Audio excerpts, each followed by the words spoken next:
boy messed around and get on the microphone and call Cadence on Monday morning. And so I tore it down. Listen, so I was out there trying to project my voice for 250 trainees. So my voice is not at 100%, but my spirit is, you know what I'm saying? And I literally just came out the field about 15 minutes ago, just enough time to get in the house and take a shower and everything like that, and then get on the Zoom with you all. So my daughter is in town from New York. My baby girl is in town from New York. Thank you, DeAndre. I will in just a second. My daughter is in town from New York, and everything. And I'm gonna just be honest. You all are a big reason that that was able to be made possible. She called me up at the last minute and was like, "Dad, I'm bored. I don't have nothing to do, and all Mom wants me to do is babysit." And she was like, "I want to come spend some time with my dad." And so I was like, "Look, but thank God it's because of your generous donations and everything that I was able to, thank God we have enough money saved up to make that ticket." So again, when I say that, I really do appreciate every subscription, every donation. You all have been more than generous, and I really, really appreciate it from the bottom of my heart. It has really been such a blessing to my family. I get to make my first trip home in about 2 weeks to go right after I fly from DC. I'm flying directly from DC to go home and spend about a week and a half with my family before I come back and start the next cycle. So thank you everybody for everything that you all have done and everything. And again, if you can make it to DC, we really trying hard not to make this a conference thing anymore where we're just sitting in a hotel for 2 or 3 days and getting really great information. But the main question that everybody has asked me is like, "Hey, can we bring our kids?" And I'm like, "Yeah, that's the point. Bring your kids. We want you and your kids to just go visit the museum, have a family, make a family vacation out of it. Don't feel like you have to be confined to stay with the group. If you want to say, 'Hey, I'm gonna hang with y'all for an hour, then we going to the African American History Museum, or we're going to the Holocaust Museum.' The whole point is we can get together, fellowship, and eat, but then you and your family can still make a vacation out of it. And so you're kind of hitting two stones, with one throw and everything. Does everybody make sense, everybody? All right. All right. So let's go ahead and make sure we are recording from here. Thank you, DeAndre.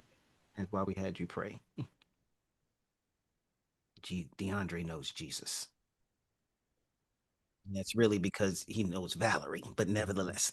All right. So tonight is really all about helping me as an instructor to know that you all actually understand the content and the material. And it's also about building confidence with you all in interacting with the material. How many of you all have watched the debates over the last 2 weeks, the debates, the discussions with Dr. Daff, with Jasmine, so on and so forth? How many of you all have seen that or, read it, right? It's been all over social media and everything. So many of you know I had the opportunity to have a conversation with Jasmine. I think it was last year, the year before last, and everything. And it is in order to engage in a conversation like that in a public way, that only happens because I was able to have smaller conversations with people that build up to a conversation like that. And so it is exercising those conversational, discussional, apologetic muscles that prepares you for those type of conversations. Many of you, I've had the opportunity and privilege of talking with family members from some of you that are in different denominations and having dialogue with those. Those conversations are useful, and at some point in your life, they're going to be necessary. And if we don't exercise and practice doing that in this type of safe space, then we'll be unprepared when it's necessary for us to do that because someone is being influenced to follow a cult or some type of false teaching. Everybody with me so far? All right. So tonight, everybody gets an opportunity to participate. And I'm going to do it like this. Please don't turn your camera off so I don't call on you. All right. But if your camera is on, it's kind of like what's that restaurant? Not hibachi. What's the one where you turn the little thing over and that tells them that they can bring you the meat? What is that? Brazilian The steakhouse. the Brazilian steakhouse. We're Yeah, gonna do yeah. it like Brazilian steakhouse and everything. If your camera is on, I know that you're in a place where you can interact, that you can participate, or you can raise your hand if you still want to participate, but you don't want your background being shown and different stuff like that. But we want max participation. Again, you don't get as much out of this if you don't participate. Does everybody understand? All right. So the goal is not to shut you down. The goal is not to make fun of you. And the goal, I will never embarrass anybody. That will never be my intent. The goal is to train you and to give you an opportunity to build your confidence as you interact with the material. So prayerfully, you all have something where you've got the slides, you've been taking notes, different things like that. I told y'all we were doing this last week, so don't look surprised and everything like that. So we're gonna kick it off. All right. So who wants to start us off? Who wants to start us off? Who wants to jump into the hot seat in the beginning? Aisha, did you raise your hand? She was like, no, no, no. Does anybody? I'm gonna let the first volunteer. Who wants to start us off? And we're gonna the first conversation. We're gonna do it like debate prompts, like the Dr. Daff show. And my claim is going to be that Jesus was not a historical person. He was made up by the disciples as they failed, in his mission, and so they made his story up. All right. So who wants to jump in first? And I see BK in the chat on YouTube. What's up, bro? All right, who wants to jump in first? And yes, the person that you're gonna be, it's gonna be me. 1 versus 30. All right. Oh, Tim wants in first. All right. So Tim, my claim is that Jesus was not a historical person. I believe that Jesus was made up by the disciples. I believe that they covered up his death and everything like that, and that he was not a historical person, but they just kind of made up his story as a, to compete with the other worldviews. But they were embarrassed because Jesus was crucified, and they did not expect that, and so they simply made his story up. And just like telephone, his story just continued to grow and grow and grow, and now we have all of these different other stories going on. So, how do you feel about that, my friend? So I guess starting off, hold up, I gotta pull up my notes as well. Not gonna lie, I'm kind of still working at the same time. So let me move this side. So that's very interesting that you feel that way. I think my first question would be, can you give me a little more information about for you, what makes someone a historical person? You mentioned that not only is he a historical person, but other people who probably would be considered historical people to me made up his story. I'm assuming his resurrection as well as his crucifixion. So, what to you would define a historical person? Yeah, that's a good question. And side note, I'm gonna step out of Thanos mode for a second. Anybody at any time, you can jump in by raising your hand and everything, and that lets me know that you want to jump in on the conversation. Everybody tracking? All right. So if you hear something, please, don't just put it in the chat.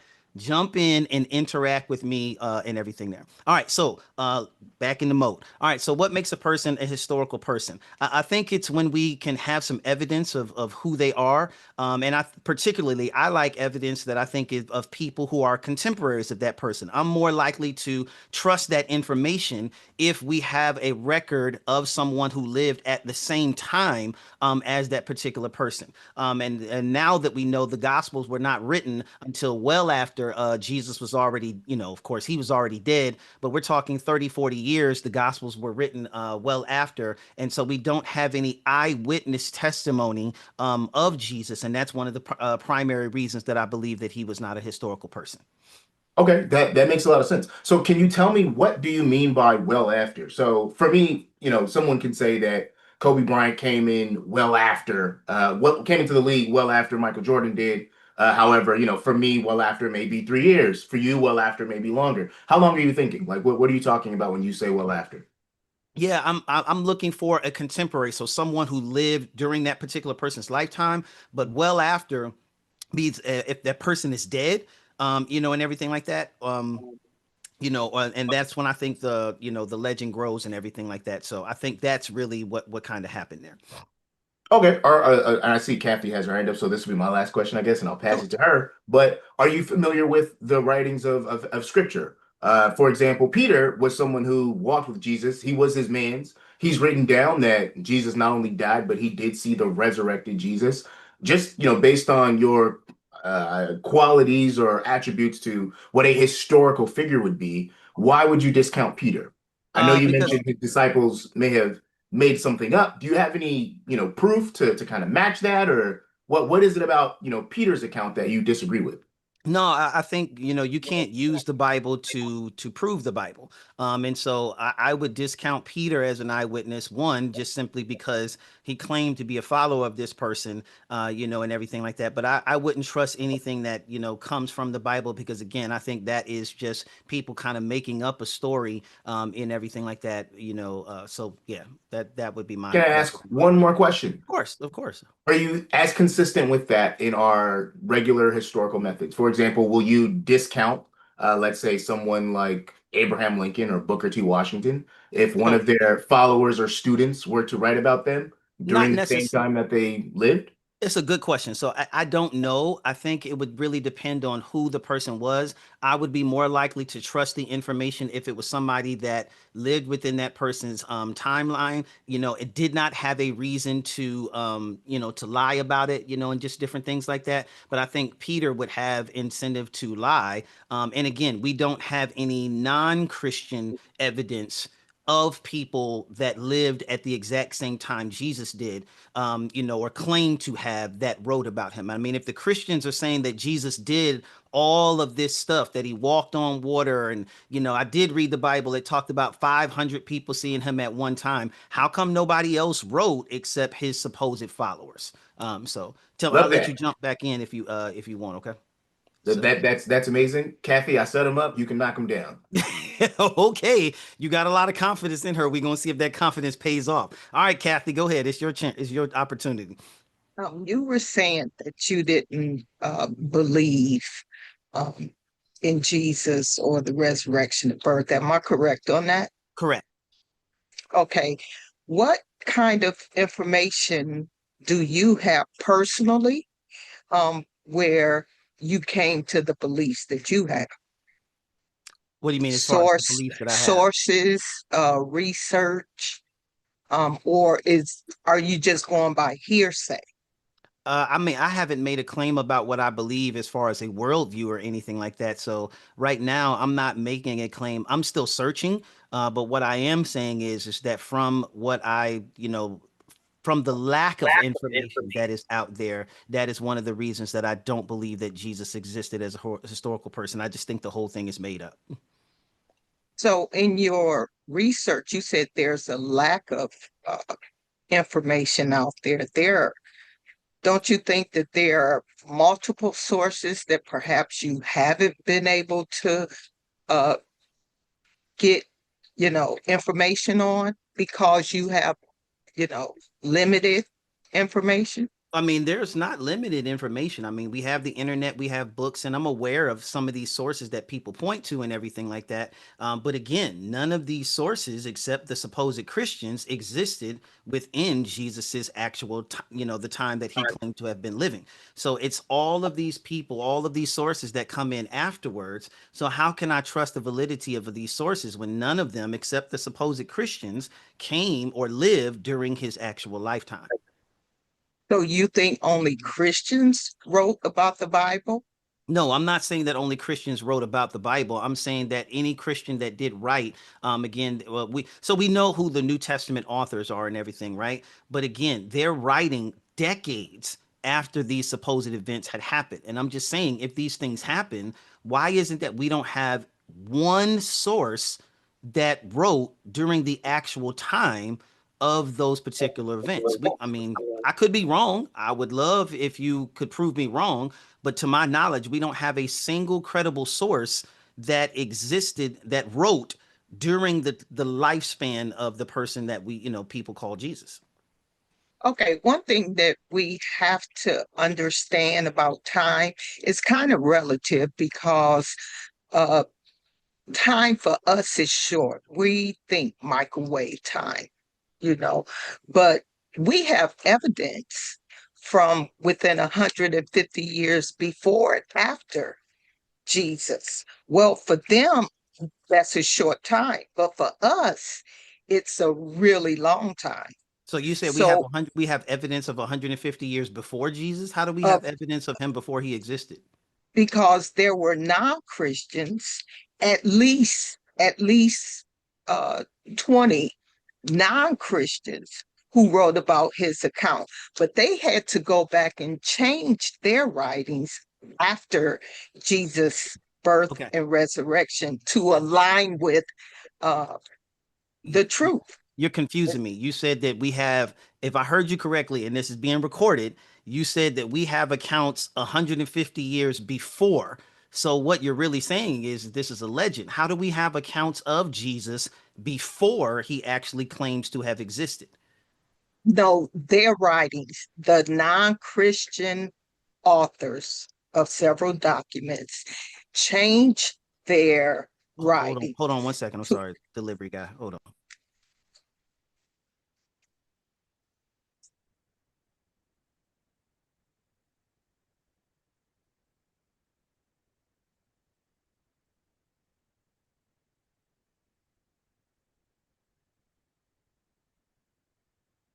Is it cheating if we game plan our strategy right now?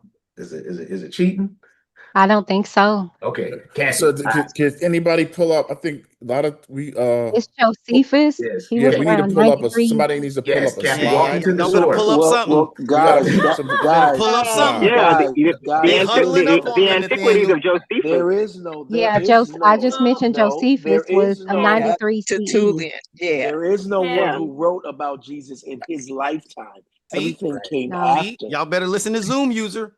He's making my case for me. There Y'all is Christians are none. crumbling. Y'all There better not is go on the none. Dr. Dav show. It's So gonna there, be real bad for y'all. right. So there is none, no external Bible, non-Bible history that wrote about Jesus in Jesus' lifetime. Even if you use Pontius Pilate's um, writings, who was there with Jesus, it's not written in that time frame. They both were dead, and then someone wrote that. So there is no non-essential at his lifetime right then. So are we So conceding Cap got Christians? us. Cap There's a got us. Christian that's telling y'all that I'm telling the truth. So are we conceding? Well, but Kathy, you have to consider the Kathy, you cultural bowing out? context because remember the literacy. Hold on. Let me get Kathy get one more question in, and then they about to vote you out. Kathy, go ahead.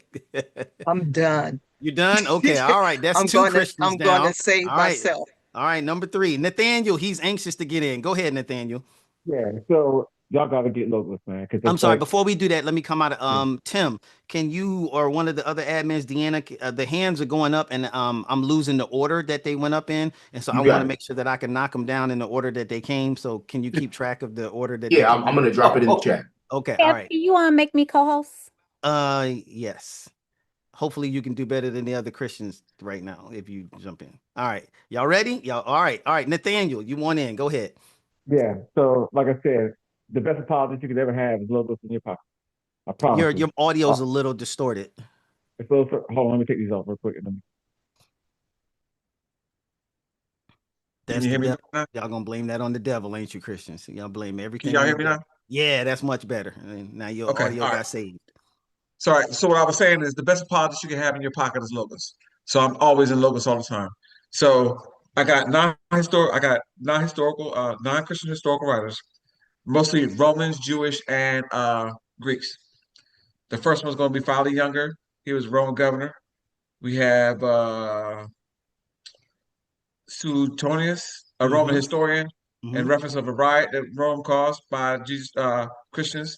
We also have Tacitus, considered perhaps the greatest Roman historian, had wrote about Jesus and had been executed criminally by Pontius Pilate. You have Thallus, who's the first century historian who wrote about Jesus, about the darkening covering of the crucifixion.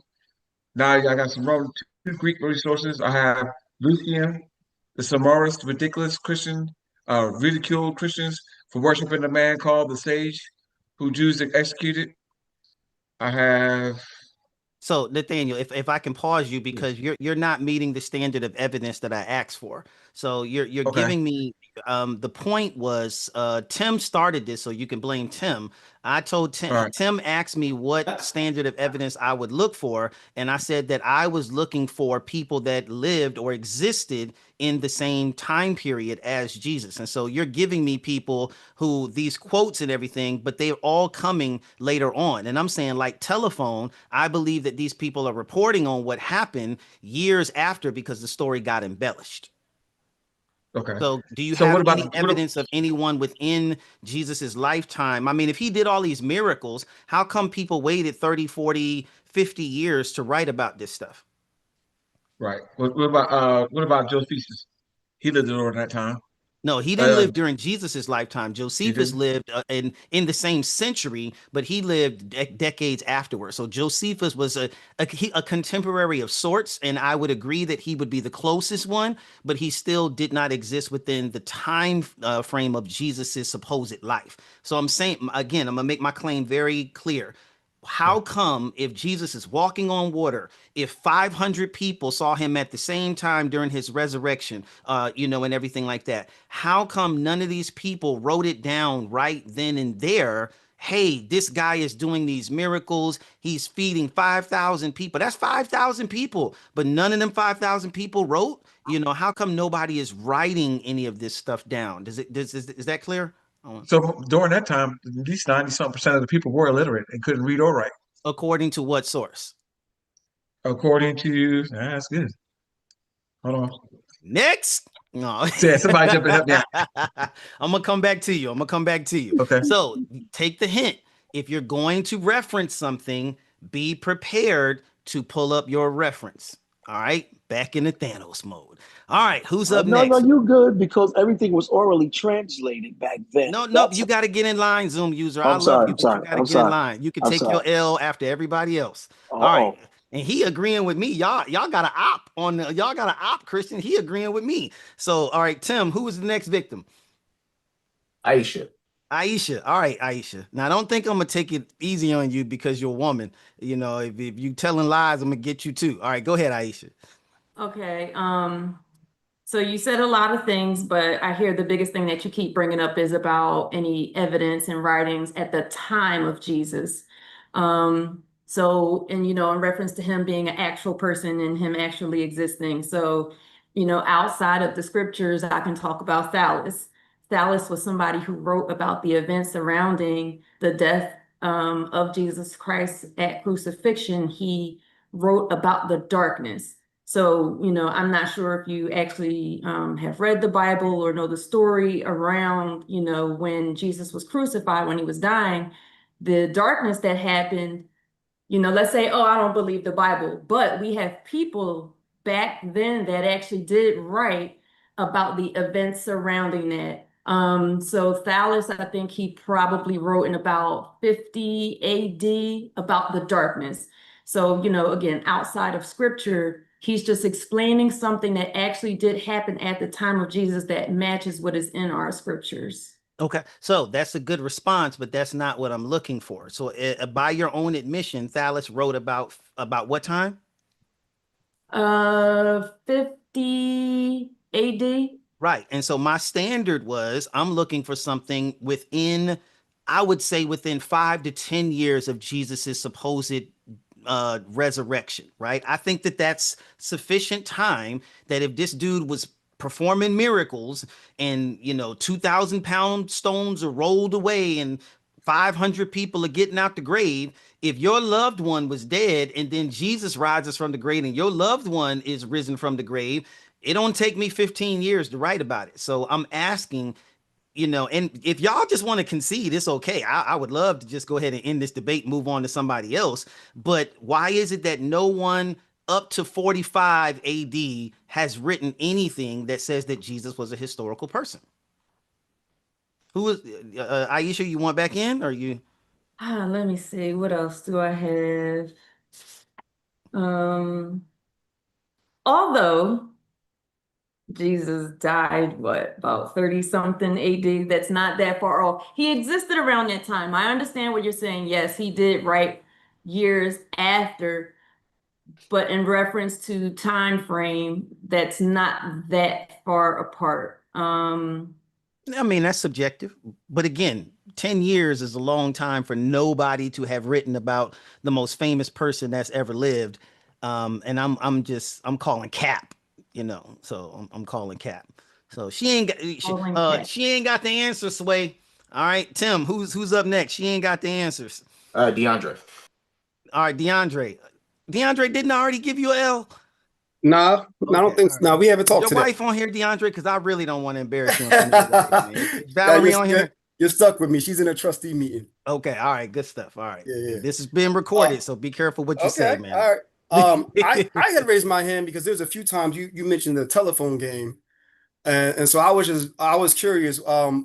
What is your thought process of how that works? Can you remind me how that works, the telephone game? Yeah, so in telephone, somebody says something and then the next person hears it, and then boom, it just gets bigger and gets bigger. And before you know it, he's not just a Jewish rabbi. Before you know it, he's a Jewish rabbi that had 12 disciples. And then before you know it, now Paul is converting and now he's God, all these other things. Now he's walking on water, he's doing all these miracles, earthquakes happen at his death. And so I just think over time, the story got developed, and that's why, or embellished, and that's why it took 15 years or so before the first source ever pops up saying anything about Jesus. And I think it's because during that 15 to 20-year time frame, the story just kind of blew up. Oh, okay. So there's an important rule that you left out in the telephone game. Do you know which one you missed? No. In the telephone game, you're not allowed to ask, what did you just say? Elaborate. So person A can whisper in the ear to person B. Person B cannot ask person A, what did you just say? That's the rules of the telephone game. Do you remember that part? Yeah, I agree. Okay. But how does that, So, I would, do you want to continue or? yeah, so that's how the telephone game works. And so do you think a reporter would play by those same rules?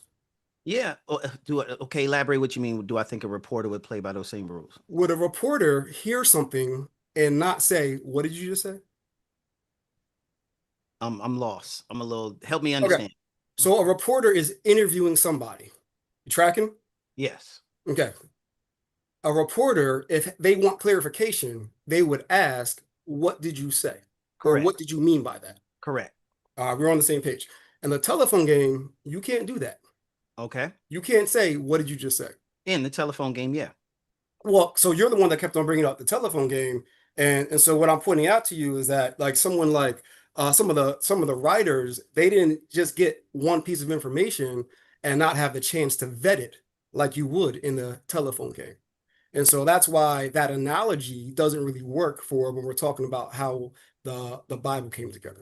You tried it though. I mean, you talk real smart and everything like that, but I think that actually helps my case more than it does yours. I How think so? because people were not able to ask, that's why we see these contradictions that are in these stories. You got one person saying that the crucifixion happened at noon, another one is saying that it happened at 3 p.m. One says that one angel was there at the resurrection, another one says that there were two angels at the resurrection. I think that's what happens when one person hears the story, then another person hear it, and then little small details start getting missed, and before you know it, now we've got all these competing gospels. That's why we got 4 gospels. I mean, if you get the story right, you only need 1. Why we need 4?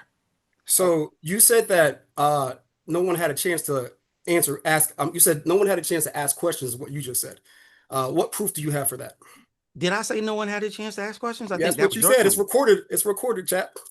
Okay, if I said that, I don't. Let me clarify. I'm not saying that people don't have a chance to ask questions. I'm saying they don't really need to. One person hears a story and then they just hear that story and then they just add a detail or they change a detail. That's So why you have what's your proof for that? Say again? What's your proof for that? I'm not having any proof. If you're the Christians and you're the ones that's making the claim that Jesus actually existed, You did just make a claim. So if you're making a claim, you have to have evidence. right. So I don't have evidence that Jesus didn't exist. And I'm saying I don't need evidence that he existed. Now, I don't believe that he did. For the purpose of the debate, I don't believe that he did, but I'm open to someone presenting evidence that proves it. And again, my standard is what's his face? Contemporaries in terms of people that lived during his lifetime. So Okay. Yeah, I was just saying People your who claim was live. that Oh, it was sorry. like telephone game, but I was just, yeah, what so you're the saying telephone is not making sense to the way it was developed. Yeah, so I understand what you're saying, and I appreciate the honing in on the details. I'm not saying that it worked exactly like the telephone game because the telephone game is only being told from one person to one person. I'm saying in this one person tells 15 people, oh, did you hear this story? And now before you know it, those 15 go tell other people, and the story just kind of blows up. So I'm not making an exact one-to-one parallel to the telephone game. I only use that as a metaphor for how a story gets embellished. Okay, so we're off the telephone game then, right? Right. All right. You want another 60 seconds? I mean, I'm here. Can I chime in real quick? Who was next in line, Tim? Ty. Ty. All right. How you doing, Ty? He can go. I'll go after Who is he? Oh, whoever says something. Oh, you I think that was scared? Dr. Rod. I got him running scared now, man. I got the Christians running scared. All right. Who was Tim? Go ahead and control it, man. You up next. Yep, I believe it was Dr. Rod who she swapped. I just wanted to back up and just maybe pivot on something you said. You were looking for writers doing a closer time to Jesus's lifetime. Is that correct? Just what That would be correctly. yes. That would So, be as you know, in that Roman culture, a lot of times we look at it, look at writings as we look in our culture today, closer to time. However, in that Roman culture, only 5 to 15% people were illiterate. So the main form of communication was oral tradition. That's one of the reasons why. And only the rich and the wealthy had ability to write. But the main source of communication was oral traditions. according to who? According to history. Come on, man. You got a doctorate in front of your name. I need a source. I don't do trust me, bro. So you got to do better than according to history. Like, do you have you a source for that? Okay. Yeah. Now, if you can give me a source, then I'm more inclined. I can't, but I forgot the source. Let me pull it up. Okay. Somebody go ahead. I'll pull up a source. All right. Yeah. While he go looking for this non-existent source. All right, Tim, who was up next? It should be Whitney. Ty, is Ty got some courage yet? Did she pray and get some courage from y'all false messiah yet? Ty, you good? Yeah, I can try. Okay, all right, you can try. Yeah, you can try. Go ahead. All right, I'm gonna reset the timer for you, Ty. Go ahead. All right, go ahead. Okay. So it sounds like there's a couple of things, right, that you have concerns on, which are very valid, right? Okay. One being that you're looking for evidence to support, the claims of Jesus.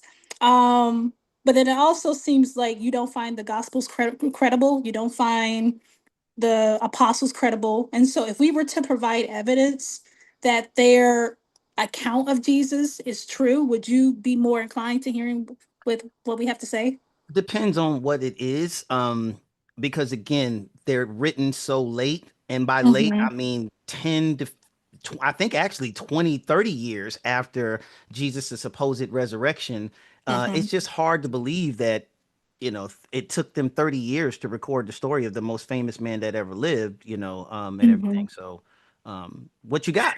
Have you heard of the scholar? He wrote a book, Gary Habermas. I have heard of Jesus. I've heard the name, yeah. You have? Okay. Have you checked out any of his books at all? Not yet. His stuff is his stuff is thick. You know what I'm saying? It is. But if you want the evidence, you gotta read, right? Yeah, but I don't have to read. Y'all have to read so y'all can inform me. You know what I'm saying? Like, give me no, because you're making the claims, right? You're making the claims, so you have to back up the claims, right? So if you're making claims, then to me that indicates that you did your research and your homework to finalize those claims, right? So if you are genuinely curious, I would suggest that you would, read his book and as well as other scholars too. I'm genuinely curious, Ty, but I'm genuinely skeptical, right? And because part of the reason that I'm skeptical is we got 30 Christians in here and not one of y'all keep making claims, but nobody's giving me sources. You know what I'm saying? So even though I understand that in regular debate tactics and everything like that, in regular debate tactics, the person that makes the claim has the burden of proof. I'm saying that if y'all want to leave it there, I don't have proof that Jesus didn't exist. And so if you want me to go to hell believing that Jesus didn't exist because you couldn't disprove that claim, then I'm good with that. You know. Okay. Well, let me provide a piece of evidence, and then I'll, push you over to another one of my colleagues. In the words of Jay-Z, show me what you got. All right. So according to the scholar Gary Habermas, right? The one that we talked about, right? Yep. He wrote a book called The Historical Jesus, which I I think that you should check out. But he mentioned something so key, and this kind of goes into all of ancient literature era. That's my time up. No, you good. Go ahead. I'm gonna let you finish. Okay. I So didn't he know it was says, gonna be so longer. there's something called the Christian creeds in the Bible, right? Are you familiar with that? Have you had No, any tell me about conversations that. about that? Okay. So the Christian creeds they were first repeated verbally and later written in the books of the New Testament. So in one sense, the material is not extra biblical since we rely on the scriptural material for the creeds. But at the same time, this data was formulated before the New Testament in which the creeds appear and were actually written. And there's several creeds, right, that we can go off of. One being First John 4 verses 2 to 3. The infamous one is First Corinthians 15 verses 3 to 7. And so essentially the the Jews back then, they couldn't read or write, and this is actually documented in that book as well as other books too. There's another book called Oh, go ahead. Go ahead. I'm gonna let you finish. okay. It's another book by James D.G. Dunn that also highlights this too, where there was a small percentage of folks back in the day that could only read and write, and so everyone else couldn't, right? And so a lot of things that were passed down, and not just stories and accounts, but also the accounts of Jesus, literature, and all the things were passed down orally, not just in Israel and the surrounding area, but all of like the ancient era. So the Greeks and well, not Romans, but the Greeks and you know people around that era, they would repeat certain things so that when it gets passed down, the accounts are accurate. Are you tracking with me? Does that make sense? So if I hear you correctly, you're saying that there are creeds in the New Testament that predate the actual book that it's in, and Mhm. how does that? I hear you on that one. Am I correct? That's what you're saying? Yes. Okay, so give me one of those creeds that shows that Jesus existed. Yes. So one of the creeds is it is actually, well, I don't know if you have a Bible or not, but if you I do. do, I do. okay, go to 1 Corinthians 11 verses 23 to 25. Okay. All right. So it says, "For I have received from the Lord what I also passed on to you. On the night when he was betrayed, the Lord Jesus took bread, and when he had given thanks, broke it and said, 'This is my body, which is for you. Do this in remembrance of me.' In the same way, also, he took the cup after supper and said, 'This cup is the new covenant in my blood. Do this as often as you drink it in remembrance of me, in remembrance of me," which is a reflection of, his crucifixion and resurrection to come. Okay. So that's So one of many that were repeated. I'm almost with you, right? So Okay. how do I know that? Because correct me if I'm wrong, according to the Christian myth, Paul met Jesus in a vision. Would that be correct? On a road to Damascus or something like that? Yes, he met him on the road to Damascus. Right. So if Paul met Jesus on a road to Damascus, is this story saying that, him and Jesus kept having conversations afterwards? Because it literally says here, "For I pass on to you what I received from the Lord himself." So did Jesus tell Paul this? So Paul got this from he actually got this from Peter But and that's John. not what the text says. The text says, But if we were "For to I continue to if we were to read Paul's accounts, right? Like his entire, ministry journey and Acts, he would mention that in there. he would mention what? That he saw Jesus? That he met Jesus? He would mention that like he would meet with Peter and John to talk about, okay, this is what I am saying to people. This is what I am preaching. Can you fact check this? Can you double down and check this for me to see if this is accurate? You're And running. You're running. The text says that you took me to, "For I passed on to you what I received from the Lord himself." That's what the Mhm. text says. So if Paul only met Jesus in a vision, and then afterward he went to some dude's house where he was blind and all this other good stuff, I'm pretty familiar with the text. So are you Okay. telling me that Jesus had a whole conversation with Paul after the Damascus road, and that's when he told him this? No, that's not what I'm saying. but that's what the text says. Hold up, y'all? Am I wrong that like that's what Would did the text? anybody else like to break down the scripture? Oh, she tried it though. She was the best one. Maybe y'all need to let some more women up there because she was the best one. Tim, who was the next person up there? Whitney. Whitney. All right, can y'all see my screen? Is this what it says right there on the screen? It says, for I pass. Can y'all see my screen? Christians. All right.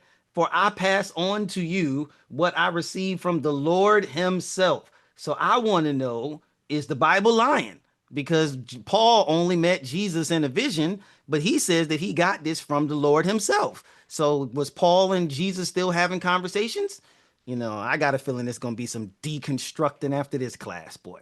All right, who's next? Who is up next, Tim? You Whitney. Whitney. Okay. All right. Another woman. All right. Can you let's see if you can jump in, Whitney. All right, go for it. Okay, can I hear what your argument is so we can get back to what you were originally talking Oh, so about? what you're saying is you want to run away from the argument that Ty had. Got it. All right. No, My I want to keep argument. on topic.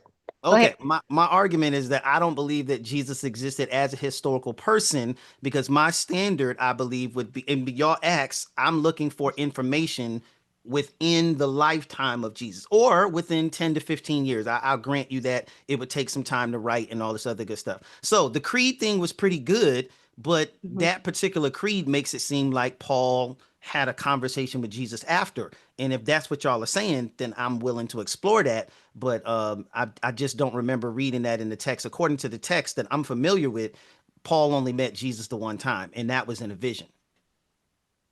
Okay, that's wonderful. But did you know that and this is what my sister Kathy was trying to pose to you, but 150 years before Christ and after Christ, there is no contemporary historical records on any major person that you are even thinking about. So So, and let there's me give you some no, sightings. Let me hold on one second. Let me give you some sightings on that before you because go to I your know proof, I want to make sure I'm you want understanding your reference. claim. Mhm. So you're saying that there are no records of anyone within Well, 150 written, years? written, There's written, no written records of anyone between written. 150 years of Yeah, anyone before and after Jesus. Are you sure? like like historical, like the major people that you are claiming, it's been lost. Let me give you some sightings so it can, you can understand. Roger S. Bagnall, and this is from Everyday Writing in the Greco-Roman East University of California Press. He says most of the everyday writing from the ancient world has perished. Here's another citing from the Open University Classical Studies, who says the vast majority of such material is now lost.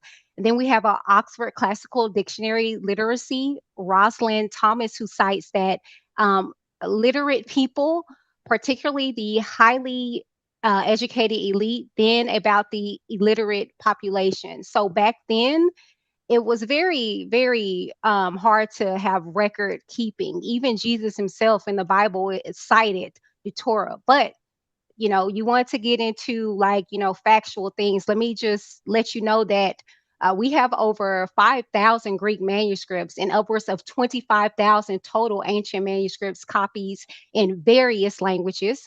And when you get into Caesar, he only has about 10 to 20. So we have a lot. I'm Uh-huh. confused. So now you just shot yourself in the foot. All right. Okay. Now, my standard was that I Uh-huh. requested was people that existed at the same time as Jesus. And you started off your argument, dear Whitney, by saying we Uh-huh. don't have any records of anyone that existed at the same time as him. But then you just brought up Emperor. Who was that? Caesar? Or what was that? Who was that person you just said? No, I was just simply saying, and I was saying written as far as because you said we couldn't use the Bible. Can I Right. use the Bible still? No, I'm saying Okay. again, the Bible is written well after. So correct Okay. me if I'm wrong. You just said that we had records of people that did exist at the same time as Jesus. And while you were talking, I was Uh-huh. listening, but I did a little quick fact check.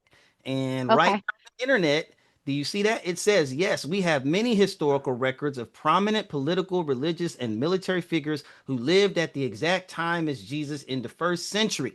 So I want to Mm-hmm. know if we got records of all them people, how Mm-hmm. come we don't have any written records of Jesus from people in the same time period? Well, what I was saying is that a lot of the material is, perished, but we do have the SC scrolls, The Dead Sea and Scrolls were before, but they were Old Testament texts. Jesus wouldn't have been in any of those. yeah, but it actually foreshadowed his time to come. So actually, we got evidence. You know what? You're right. I shot myself in the foot because we actually got evidence to show his existence before he even came into the picture. So I'm supposed to believe stuff that says that he's supposed to come, but nothing was Uh-huh. written during the time that he actually did supposedly come. Well, because you said we can't use the Bible, and the thing is that if we use the Bible, those were that's proof right there. The Bible itself is just Is a it's document history. written 30 to 40 years after Jesus's death. Again, all y'all are No, it giving was me is recorded at that time though. And the thing is that you got to look at it. You got to think about it.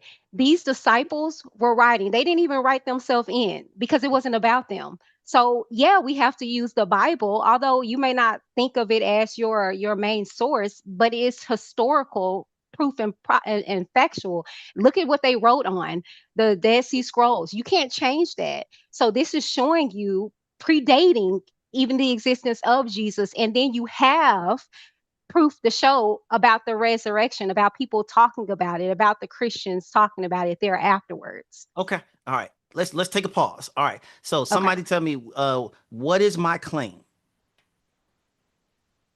Your claim is that Claim. Oh, the historical Jesus did not exist as a resurrected person, and there are no writings from an eyewitness that lived during his time outside of his followers. Right. Is that claim accurate that there are no No. writings? No. Are you No. sure? Well, Pontius Pilate wrote Yes. about Jesus and he killed him. Say again. No. Okay. So let me make sure you hear me again. I'm saying that we don't have any written records of stuff that was written during the lifetime of Jesus. Right. So again, is that claim factual?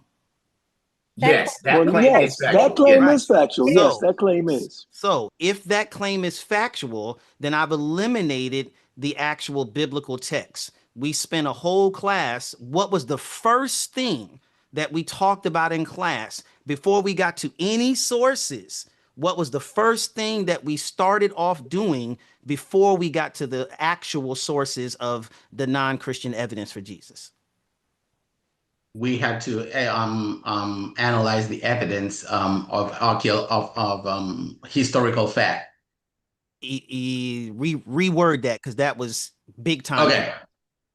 We had to we went over I would say the historical what's the word I'm looking for? How historians would go back in Jesus' time to find out the reason why there was no writings. Almost the way you worded that would be super confusing if you're talking to a person that doesn't know what you're talking about. So what I know what you mean, but what you're saying is confusing. Somebody help okay. him out. What did we do in the first class?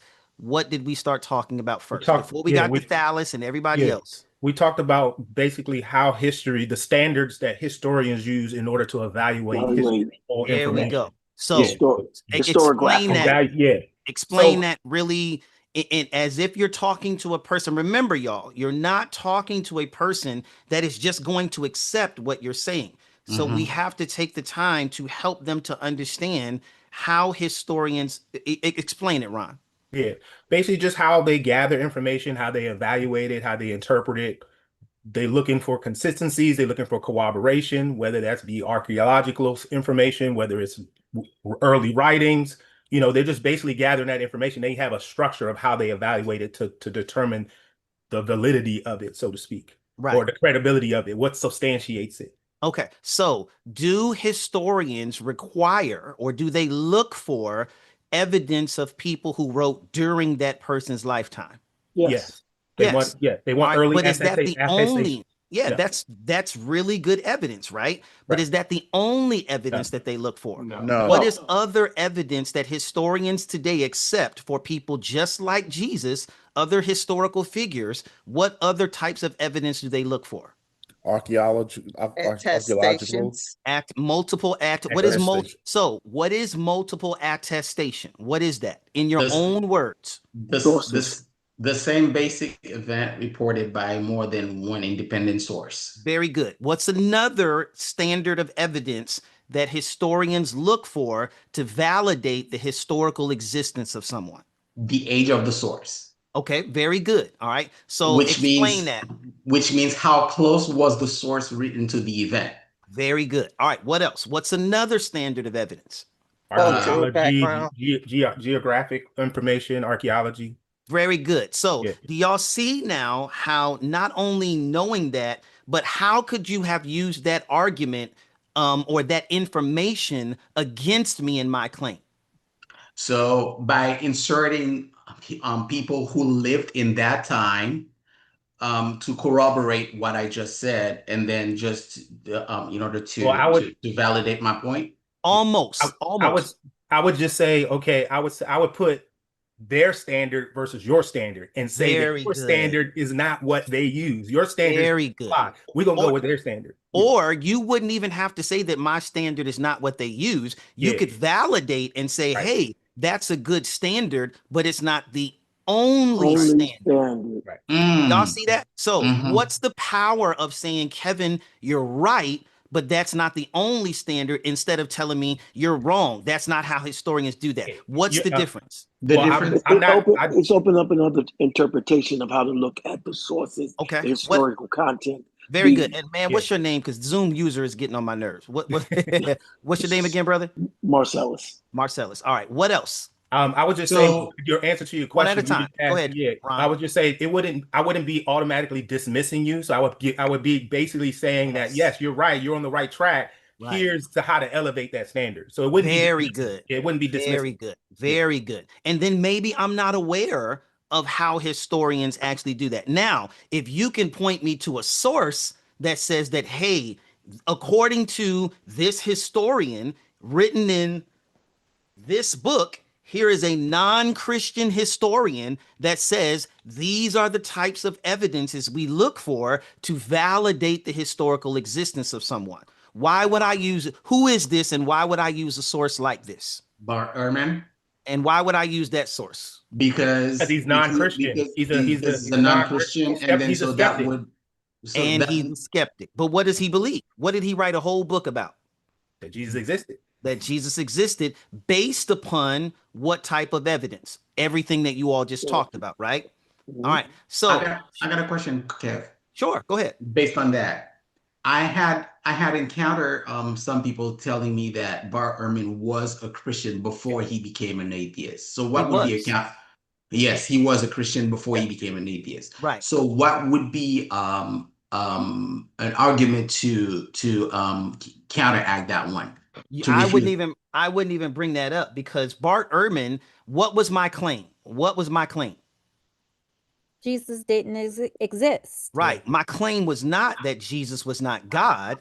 Bart Ehrman doesn't believe Jesus is God, but he does believe that Jesus existed. So you would shoot yourself in the foot by talking about that kind of information and bringing that up. Right now, we want to build upon Jesus existed. Then we can get to Jesus is God. Okay, I see what you're saying, but it wasn't my claim. It was somebody's claim that I was talking to about the existence of Jesus. Right. So what I'm saying is don't skip to G, H, and I until you establish A, B, C, D, E, and F. Okay. All right. Because what happens? Y'all know my thing. Once we can prove that Jesus existed, the same sources that tell us that Jesus existed tell us what? That he was crucified, buried. Very good. And then we got a problem. Right. Empty tomb. No body. Where's the body? All right. So let me rehearse this, and I want everybody. Now, do you all understand how you all had the information? You all have the science of apologetics. What you were missing was the art of how to present the information that you have. I forgot who it was that had the 150-year quote. The 150 years, I know what you meant because I taught it. But the person that you're talking to would have been like, how do you have proof of 150 years before the man even existed? You know what I'm saying? So this is why this class is more about teaching you how to utilize the information, the art of apologetics, not just the science. The slides give you the science. This practice is what gives you the art of how to utilize it. Everybody tracking? Yes, Snap your sir. fingers for me. All right. Yes, So sir. this is what I would have started with. And this is what I was hoping you all would have started with. So these are the kind of sources historians want. They want the age of the source, which you all said. How did the source have access to that information? Is it purported by more than one person? Is it corroborated? All right. What are some corroborating pieces of evidence for the Gospels? Anybody know? Y'all gave one. The creeds. The Dead Sea Creeds. Scrolls. What else? Creeds. The non-Christian sources. Non-Christian sources. Josephus, Tacitus, Thallus. Thallus would be an excellent corroborating source of what? The crucifixion? No, his existence. His existence. Not just the existence, but what historical event does Thallus validate that the Gospels say happened? The eclipse. Earthquakes in the darkness. The darkness. Very good. Now, is this popping for y'all now? Right? So again, it's knowing this stuff here, because again, we don't have to go to the Bible. This is what historians are looking for. So if we can point to those things, if we can learn and internalize, hey, I don't care what your personal standard is as much as I do the historical standard. And if you're already admitting that one part of your historical standard is a part of what historians look for, I can validate you and find a place of agreement and then build upon that. Does that make sense? All right. So let's go back to the creeds. How do that was that you, Ty? Is Ty still on here? That's exactly where I was going. Yeah. Okay. She might have stepped away. Oh yeah, you there? Ty, unmute for me.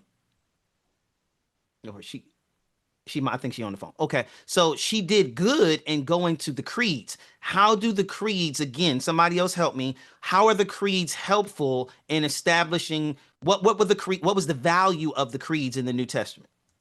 They're early. They're close to the backside of the resurrection within weeks, months. I mean, and nobody brought that up, right? That's why I give you the sources so that you can say, according to multiple attestation, the creeds predate the gospel material. It just is reflected in the gospel material. All right, what else? Y'all keep making these connections for me. What else?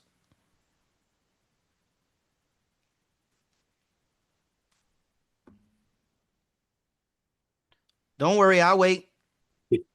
Well, that was exactly where I was going. I was going to definitely start when you first said it. I was going to challenge that standard that you started with, with the historical standard, and try to play around with that framework. And then exactly where Ty went with the creeds, I would have used 1 Corinthians 15:3 because that one is really robust. And that's exactly what I was going to try to at least build upon an argument or break down your claim, so to speak.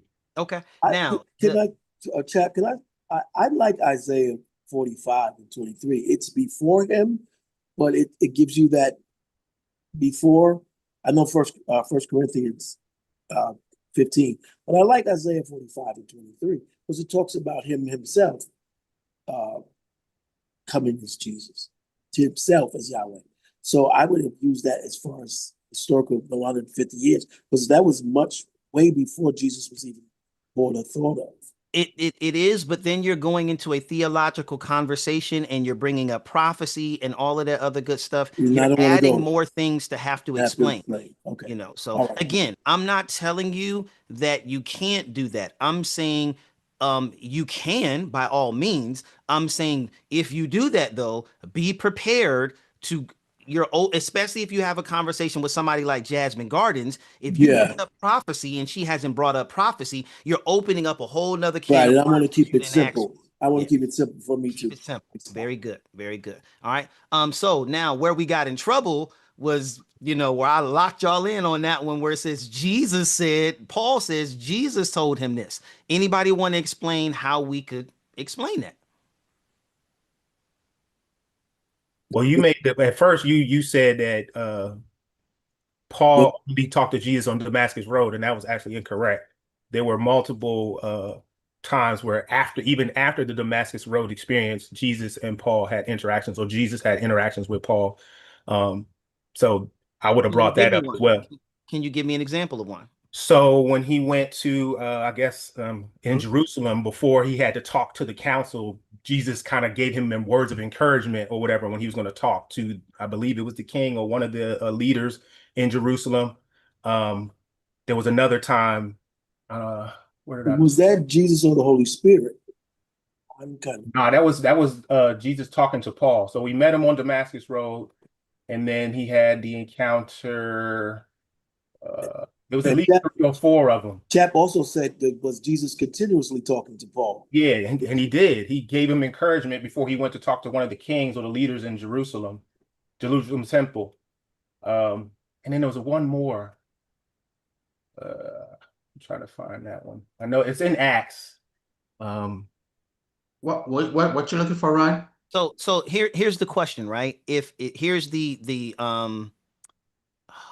lesson learned, right? The creeds are an excellent source for showing that we have information before the Gospels that shows that Jesus existed.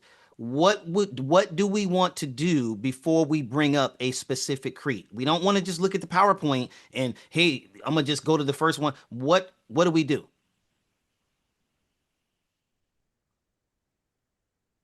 You read it. Yeah, and well, make you want sure to get that there are familiarized with it. Yes. Yeah, familiarize yourself with the creed, of course. Right. Exactly. And so, and again, this is the value of this class. I'm challenging you all the same way a Jasmine Garden would. Because anytime you bring up something, don't bring up material that you are vaguely familiar with and you don't really understand the context. You've memorized it, but you haven't internalized it. When you have internalized it, you've studied that source, you start asking questions that you think another person will ask. And I think this is one of the weaknesses or rooms for improvement. I don't like that word. This is one of the rooms for improvement in Christianity. We're so used to preaching to people who have grown up in church who don't question the material that we're coming from. We're not well versed or well practiced in talking to people like a Jasmine Guard or talking to unbelievers, period. And so whenever we encounter someone that gives a little pushback or ask a really good question, we haven't thought through that question. And so we can end up getting stumped. We fold. There we go. So also when you're talking about the oral situation, I looked up, there was an emperor named Justin I. He historically talked about 30% of people back then was illiterate. Yeah, that was a good point that y'all made. What was the only thing that was missing from that point? Didn't have the evidence to back it up. The evidence, yeah. So that's where, if you're a subscriber or something like that, or matter of fact, a lot of this information is in the free class that we did on the resurrection and all the other good stuff. But I don't care if y'all screenshot it or whatever you got to do. If this information is valuable and you think it will be utilized in the future, invest $20 in getting it so that you can pull it up on the phone and everything like that. Does that make sense? Y'all seen that conversation that I had with that Hebrew Israelite? 90% of the content that I make isn't for y'all. It's to be shared with y'all. But when I first made my content and my slides on slavery in the Bible, it was because I got tired of having conversations with people about slavery in the Bible, but not having the receipts to back it up. So I built that PowerPoint for myself so I could put it in my Google Drive. And now I wish you would ask me a question about Ephesians, about slavery, debt slavery, runaway slaves, whatever. Not only do I have the historical scholarly information to back it up, but I can pull it up on my phone in 30 seconds. Does that make sense? You know what I'm saying? So, everybody good? I have a question for you, Kev. Sure, go ahead. So what about bringing up about Pontius Pilate? The existence of Pontius Pilate and showing the proof that he was inscribed in limestone. That he was Jesus' executioner. How you mean the Nazareth inscription? Yes. Yeah, that would be great. That's an archaeological source that is dated to within the time frame that I was looking for. That would have been perfect, Okay. So now I probably would have given a little bit of pushback, but I would have appreciated, like, boom, somebody's thinking. Right now, I just want y'all to think. And I'm not saying that you're not. I'm just getting you used to thinking more than, you're normally accustomed to. Does that make sense? And again, for you preachers, leaders, and everything, I think that this is one of the areas where we can improve, right? Because the pastor, we're so used to, not we, they're so used. I'm not prophesying. Don't even try me, right? They are so used to doing one-way sermons, right? And if you're not used to answering questions in Bible study or on a Sunday morning, all you're used to doing is giving out information. You're never having that information challenge. You're never having anyone ask questions of that information. How are you teaching your people how to respond to questions if you never respond to questions? Does that make sense? So again, that's an area where I just believe the church would be. You know what irritated me this weekend, and we're going to get back into it, was watching all of these people who have never before in their life had a conversation with a person like Jasmine Garding, critiquing the people that had the courage to get on the show and actually have a conversation with her. How you going to critique from the sidelines? Jack, also too, it's the people who say, well, I'm not going to argue about the Bible. Kind of that's their response. Yeah. They're not going to argue. Yeah, when Kalia was saying that, it was in a different context, but that's a cop-out. For a lot of people, it's a cop-out, and that's why Christians are so used to slamming their doors or not answering them and acting like they're not home when a Jehovah's Witness knocks on their door, because we are not used to having these conversations. That's why every now and then I'll go on TikTok and just have conversations to keep myself sharp, to find out what are the latest rebuttals to the information that I have. And then guess what I'm going to do? When I find out it's a new rebuttal to something I got, guess what I'm going to do, y'all? Go find another answer. I'm going to go create another PowerPoint. You know what I'm saying? But seriously, it's chess, not checkers. You don't think people that play chess, they're looking at the last 5 games that chess player has had. What's the move that they go to next? You can't have the same strategy every time you go into a chess match. Your opponent knows what you're looking for. So we can't just throw out Josephus and Tacitus. We have to know how to strategically utilize those sources or pivot to something else if the person we're talking to isn't receptive to those. And that's what tonight is all about. Everybody tracking? Can I ask a question? Because I'm curious about my game plan here, and I'm wondering if you would offer something different, which from what you just explained, it kind of sounds like you would. So initially, my thought, especially in these sorts of conversations, is to walk somebody into why they discredit a source that's close to Christ, like you mentioned, like a follower of Peter. I dropped Peter. You said, it can't be Peter because Peter's a follower. So then I would go to someone like, okay, well, do you believe Socrates existed? Right? Mm-hmm. It's the same situation. So would that have been the correct route to kind of go there?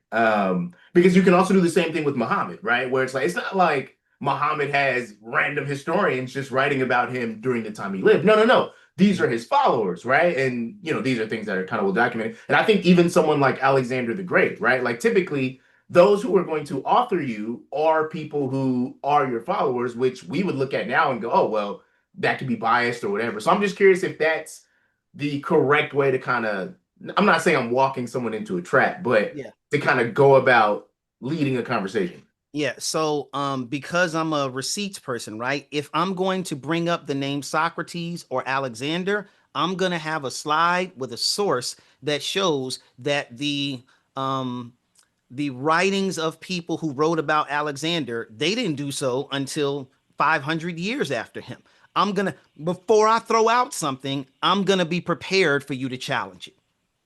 Does that make sense, everybody? And that's fair. We can't expect for people to take our word for it. So if you're going to throw out, and matter of fact, correct me if I'm wrong, but I gave y'all that information in a slide, if I'm not mistaken. I was trying to look for it. Yeah, I'm trying. I dropped it in the chat earlier. It was from another class though. But even that is a little different from, because it's the way I look at it is like with Socrates, for example, it's literally the same scenario of they would be a biased if I discredit Peter, And because of my discreditation of Peter, Christ therefore does not exist. He's a liar. I would have to do the same thing with Socrates. Is kind of how I look at that. Your line of your strategic thinking is correct. The only thing that you would need to do is prove it.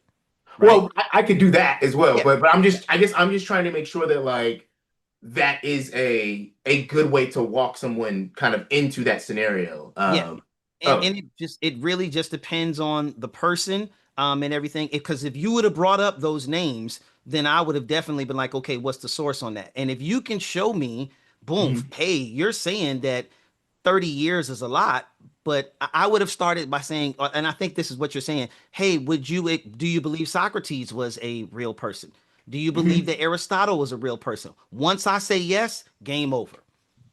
You know what I'm saying? Because if you're saying, or I would really walk it in, why do you believe that Aristotle is a real person? Now I have to justify that belief, and you already know, you're 2 moves ahead of me. You know when the closest source to Aristotle was from the time he lived to the time when it was written. Now does everybody kind of see how by asking good questions, I'm walking you into a trap and you don't even realize it? Because if you accept Aristotle, and I'm trying to find that slide I gave y'all. Did you put it in the chat already, DeAndre? You said? Yeah, he put one of them in there. The statistics of it's not. It may not be your most recent one, but it's a table in the chat. You don't see it? I could drop it again. Hold on 1 second. If it's in there, I'll find it. There it is. Yeah, that's it. Let me put it in the chat so YouTube, because it's already trolls on YouTube that want the smoke too. So I know you have an updated one, but that's just the only one I can find. It took me a while. Nah, this is good, bro. This is good. It keeps shrinking when okay, we'll just do it like that. All right, can everybody see that? Not yet. I see your browser. No, it's not coming through. But I can open it up and share my screen if you want. Okay, y'all can't see that? No, it's not gonna show the YouTube page while you're live, I believe. Well, not the YouTube page. I'm talking about the slide that you were talking about, the statistics of early writing. Yeah, you're sharing the YouTube page. If you Okay, meant to all share right, don't worry about it then. So But yeah, so I mean, y'all can see it, and so on there, read the information off. So Caesar existed, died around 44 BC, but the next writing or his writing wasn't until 1,000 years afterwards. Plato. So I would have started, hey, do you believe Plato existed? Do you believe Caesar existed? Boom, game over. If I say yes, I have now walked myself into a trap. You know what I'm saying? And so again, the goal isn't to just trap them to prove that they're wrong. It's to cause them to open up their standard and show them how wrong the standard is. Tim, I think you were on the right track. The only thing was you were asking questions, which just takes a little bit longer, and everything like that. And I think 100%. Yeah. But I knew where you were going. I probably would have messed with you a little bit more just because it's you. But it is. So and last question, because I know we can also talk offline if possible. When do you know you're asking too many questions, I guess? Because I always feel like some of the questions that we ask people will give us more information about them and provide more information about them to themselves. So how do you know when you're too much question, not enough information, I guess? Trial and error. If the person is genuinely asking, and I, honestly, for me, because most times I genuinely want to get to know the person, I'm asking questions because I really want to understand where they're coming from. You know what I'm saying? I am asking questions to debunk, but I'm also asking questions. How did you get here? Where did you come up with that? So now, if I can demonstrate to that person that I truly care about them, they're more likely to have a conversation again later. And they're also more likely to actually consider the information because they can understand that I'm trying to teach them. I'm trying to demonstrate to them. I'm not just trying to prove them wrong. Proving me wrong doesn't win my soul. Does that make sense? So, all right. Y'all good? Coach Ron Donovan, did y'all have a question? Yeah, I wanted kind of similar to what Tim was asking, but just checking like the thought process. So we were talking about the standards of what history does in order to verify historical records and stuff like that. I was also thinking you made a claim. I usually don't like this because I think it's a weird standard, but when people say, oh, you can't use the Bible to talk about or corroborate the Bible, would it have been fruitful in your mind to try to challenge that, because if I make a claim to say I got a fast car, you can't tell me I can't use my car to do that. You know what I'm saying? So Yeah. I gotta be able to like, because even, and also thinking like the Bible is a collection of books, collection of There writings. we go. And even though in those writings, there's other writings of there, especially with the creed. So it would have been fruitful to push back on that. Yeah, absolutely. Okay, Because that's what I was thinking. Yeah. You said exactly what I would have said. You're treating the Bible, Kevin. I would have said something nice like, I think you're looking at the Bible as if it's one particular source. But even historians, when they look at the claims of the scriptures, they're looking at each individual book as its own source, and they're comparing them to see how they stack up historically with the information and content therein. Most people, which is strategically why we started the class we did the way we did, most people have absolutely no idea how historians come to the, make credible claims of a person's historical existence. They've never read a Gary Habermas or a Bart Ehrman, you know what I'm saying? And so Ty did a great job in going there with a Gary Habermas or a Bart Ehrman. Both of those were excellent points. I just wish you would have used a different, and I only gave you a slight pushback on it, Ty, because I was about to ding, ding, ding, y'all won. I was waiting on someone to get to the creed. So the fact that you went to the creeds shows that the art and the science are there. I just gave you a little bit of pushback, in there that a normal person probably may not have given. And that's just so y'all don't think y'all can win, So Donovan, what's up, bro? Okay, I would just say back to the original. Would you think it would have been like, I think Tim was on the right path with that, but do you think it would have been better to, I would say, establish the rules or to figure out how we were going to, I don't say play the game, but, like he was saying, and that's what I was thinking. You asked him, okay, if you want credible sources, do you consider Socrates credible? Because if you consider that credible, then his earliest writings is X. So then if you believe Socrates, then you got to believe, Tacitus, then you have to believe. That's it. So we're going to do it again.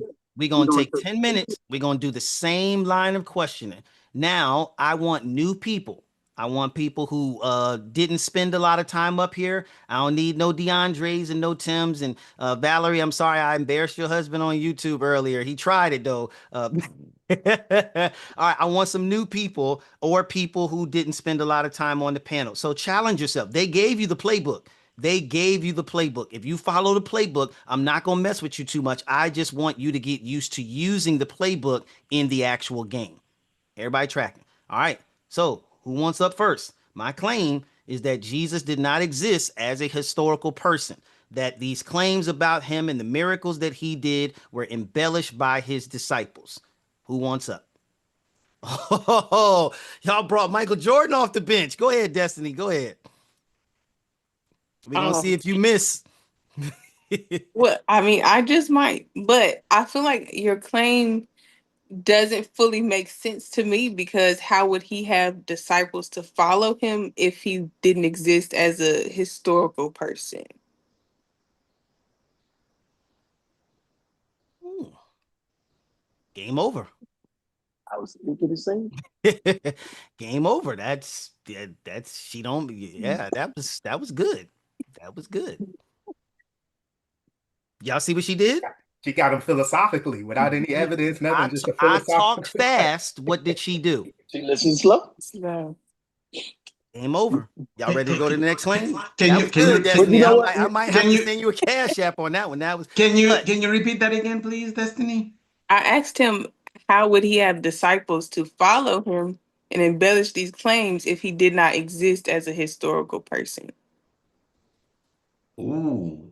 So what like Destiny, just messing with you. What if somebody came back and said, well, they just made it up? I would ask you how 12 people from all different walks of life made up the exact same story and spread it across the Roman Empire against Christian persecution, and it still be alive here today. I'm sorry, Destiny. You have to. Can you please write those down? I'm gonna need those. I'm gonna need to memorize those questions. The bottom line is y'all are missing the point. The bottom line is I'm saying that he had followers who embellished his story. How does he have followers if he doesn't exist? She listened slow, and she caught the flaw in the actual argument. Game over. I'm genuinely, I couldn't say nothing. I'm like, I was trying to think of a pushback, but she caught the flaw in the argument. And you know what, Chap, I think we got caught up in trying to do exactly what you're teaching us, have a rebuttal for everything. Because I didn't say anything at first, but I thought the same thing Destiny did. I was like, well, you know, how can he exist if you have nobody follow? But we got caught up in trying to do what you've been teaching us to, you know, show you that we're listening. Yeah. Because we could have all ended the argument if we had just said what we were thinking. Like, how does he exist if, you know, how does the followers don't exist? We're so in a rush to go to information that we're not listening to the person. And can I be honest, right?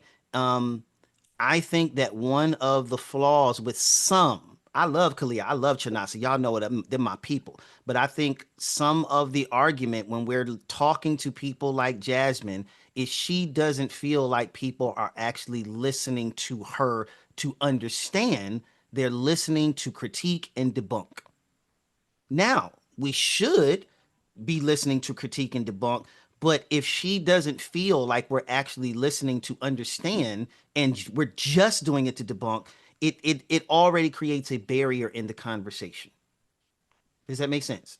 Yes. Destiny listened to what I said and she found a flaw in it. Game over. That was a Jesus moment right there. I'm a little embarrassed, to be honest with you. Go ahead, Deanna. Great job, Destiny, as usual. Well, you lived up to your name with that ready one. for your Good Lord. next question. Say again, Deanna. Well, for what Destiny said, some people would say, well, you know, kids believe that Santa Claus, the Tooth Fairy, and other people exist. So how, you know, how Santa was that Claus any did, but different? I'm not making the claim that Santa Claus. It's a little different because we're talking about followers who embarrass his story. Santa Claus actually was a historical person too, you know, Right. but that's a whole nother story. But you know, yeah. You gotta get your book. Yeah, there you go. There you go. Whitney, what's up? I was just going to speak to what you just said. It's something that I say when I'm in education. I deal with kids. I always say they don't care about what you know until they know that you care. Yes. And so I think that's where you're getting at when it comes to Jasmine or any non-believer. They don't care about, you know, all this philosophical things. They want to know the simplest things like why, you know, or how. And a lot of them are church hurt. So it's kind of like you got to kind of just, you know, dumb it down. I think we should stop saying that without evidence. I'm gonna just be honest. You know, no shade to you because you know I love you. But I think we have to stop saying that unless the person has said it. Because if you say that to me and I haven't, some people just were not discipled. They weren't hurt by the church. They weren't educated by the church. They Well, isn't weren't. it a form of hurt No, you don't have if to you're be. not properly educated? Yeah, if the church hasn't given me the historical information about Jesus's existence, if the church hasn't given me the sources about these copycat claims of Jesus, that's not church hurt. That's a lack of education. Right? So if I walked away, like my brother-in-law, he wasn't church hurt. He just had questions that nobody in the church could answer. And so he deconstructed. I ain't even gonna say he deconstructed. He just didn't become a believer. That's not church hurt. Church hurt is when somebody in the church does something to you that makes you walk away from the faith. You know, what I'm saying is a lot of deconstruction from what they are saying. And I'm saying this, let's give them the respect to believe them when they talk. So if Jasmine has not said that she was hurt in the church, we shouldn't say that for her. We shouldn't assume. I wouldn't want nobody doing that to me, and I'm a Christian. So unless she says, hey, I was hurt in the church, boom, go with it. But what I have heard her say is my dad was a pastor, you know, yada, yada, yada. But I haven't heard her say anything about church hurt. So I'm saying let's listen slow. And if a person does not make that claim, let's not say it on their behalf. Because watch this, and I'm going to just talk my talk and be honest, right? It's easier for us to believe that the problem was with the person and the church hurt as opposed to the problem being with the church's lack of education for them. So it's easy to point the finger at them and say, oh, you just ran away from the church, instead of pointing the finger back at us and say, hey, we did a piss poor job of discipling this person. So, all right, Ty, what's up? And then we go into our next one. Yeah, I was just going to piggyback off of what you said earlier that like I you were spot on when you said that we do a lot of talking and ministering to other believers or people that like that have like the basic foundation of Christianity, but we don't have that experience with like people who never been in the church or deconstructed, or maybe they just have more intellect or knowledge more than us. And so, yeah, I think that we need to strengthen that muscle. I know I do. I have a lot of friends, to be completely honest with you, a lot of them who are deconstructing, a lot of them that are tapping into the comedic side of things. And it's becoming difficult having conversations because I'm not well versed. And so my question is, I have two questions. The first question is like, what do you recommend we do to not only stay like well informed, but also remain sharp and effective in our ability to provide a strong defense? Like I know we have What we're the doing right debates and now. stuff. Okay. Exactly what taking classes, learning from it, and everything like that, and engaging in this type of thing. That was the easy one. Easy question Okay. for you know. So what's your second question? My second question is, so with Patreon, I was wondering if maybe we can do more of this, like maybe bi-weekly or monthly, whatever your schedule permits. I would love to do this often. It is very helpful. I will look at my schedule and try to do something like this every at least once a month, but I think every other weekend we'll do a Zoom, you know, in the Patreon and stuff like that. So yeah, Okay. I think it's necessary, and everything.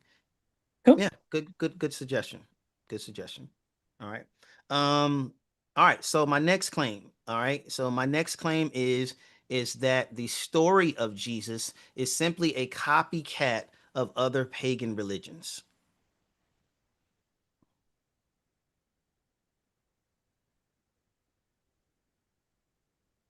Anybody can go, or Yeah, yeah. oh, all right. Cue the Jeopardy music.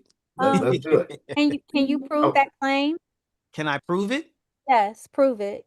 Yeah, I think when you look at the story of other people like Mithras, like Horus, you have other pagan religions that had dying and resurrecting gods, you know, dying and then coming back to life and everything like that. And then we have Jesus's story of, you know, Egypt. Everybody knows that the Egyptian culture and everything like that, their stories predate Christianity, right? Hinduism is the oldest religion in the world, all of that other good stuff. Christianity, it is a empirical fact that Christianity did not start until the life of Jesus, right? But we have these other stories of Mithras and Dionysus and you know, and all of these other different things that have very similar elements to the story. People having disciples, people being baptized. Even the Egyptian Ankh looks like a Christian cross. So I'm not saying that it's a copy of one specific religion or you know pagan deity. I'm saying that when you look at all of them, I think what we see with Christianity and everything like that, particularly the story of Jesus,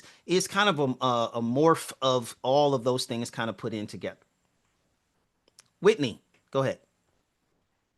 Um, in order to have a copycat, you have to have an original. And those sightings that you're citing, they came after Christ. I don't know if you're aware of that. Were you So aware of that? no, I'm not. I believe for sure that Mithraism existed prior to the time of Jesus. Hinduism existed Hmm. prior to the time of Jesus. There are many different religions that existed prior. Would you agree that there are many different religions that existed Hmm. prior to Christianity? I do believe that. However, can you cite your sources as to you stating that it came before Yeah, I Christ? know for sure, like particularly the story of Horus, right? I know Uh-huh. for sure. I don't know the like the primary sources or anything like that, but I know for sure that the story of Horus, Isis, Osiris, that particular story predated Excuse me. Christianity. You said Horus? Yes, Which one? I didn't know that there was more than one. Oh, it's multiple. Yeah. Well, So. is there Mhm. any of them? So if there's more than one, does any of the ones that existed, do any of them come after Christianity or do they come before Christianity? They come after. Can you prove that? Because from my understanding, all of Mhm. Egyptian Kemetic Egyptology comes before Christianity. Okay, well, you know what? You may have a claim there. However, um, none of them have died and rose again, and aren't they dead? Yeah, but he was reborn. From my understanding, the story of Horus, his mom, not his mom, his Hmm. dad Osiris was chopped up and all this other good stuff, and then he was Hmm. brought back to life by his mother Isis. So he was reborn. And if I'm not mistaken, it was on December 25th. So I don't know why But y'all but Christians but keep but worshiping but pagan but the Christmas. mama wasn't a virgin though.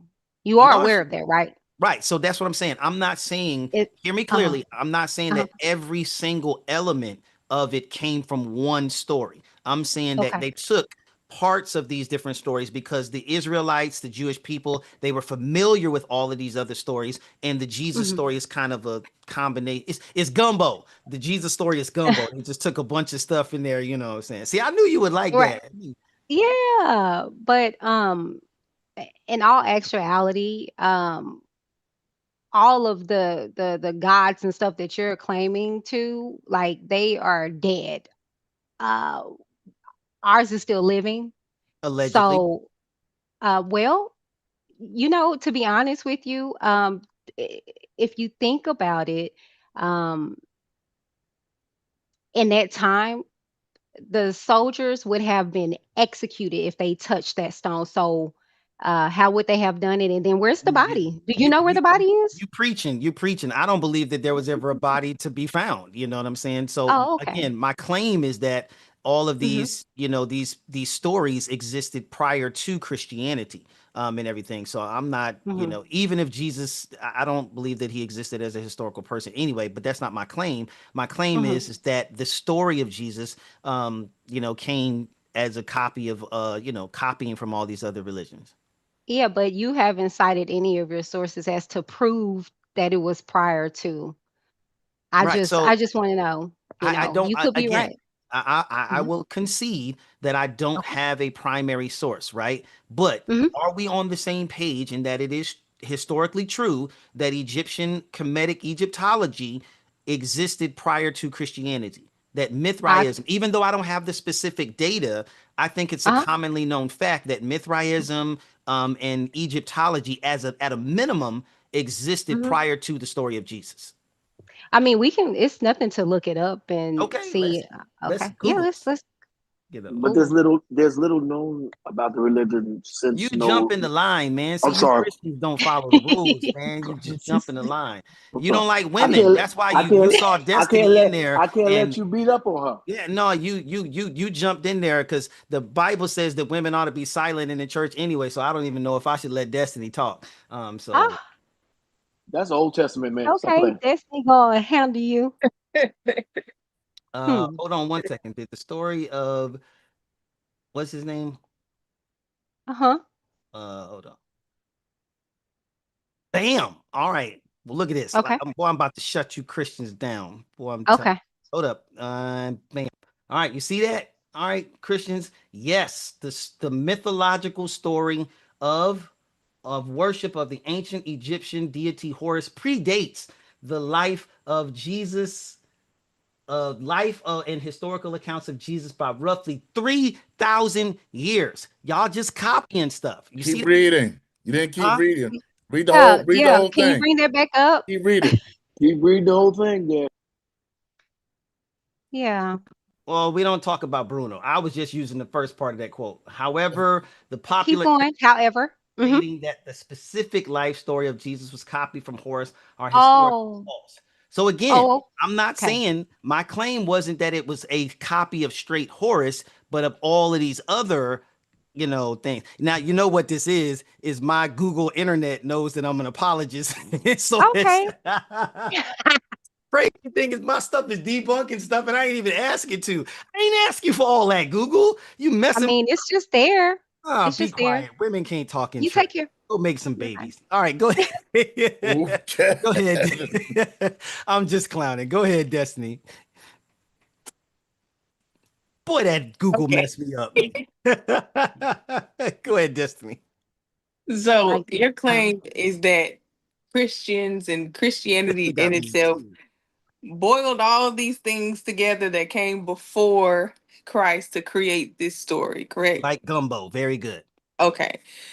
Well, Destiny, I want to hear somebody else. I'm confident with you. Can I? You don't mind if I put you on the sideline real quick? hey, that's fine. Yeah, somebody else. Give me somebody else.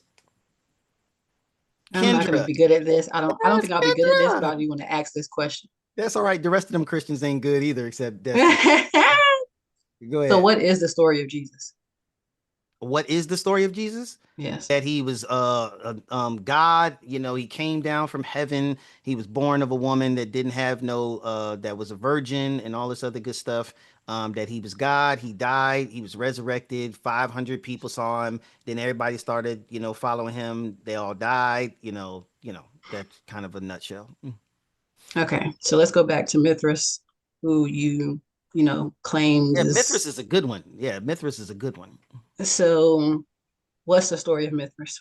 So Mithras was, they had the guy who killed the bull and everything like that. And I think that that's part of where they got the sacrificing of Jesus from, like of sacrifice and stuff. So the sacrifice of the bull and the blood that came from that, I think part of that was maybe where the Christians got the whole sacrificing, the blood being shed, the Lamb of God. But instead they just switched it from a lamb to a bull. But would we be in agreement that the story of Mithras predates Christianity?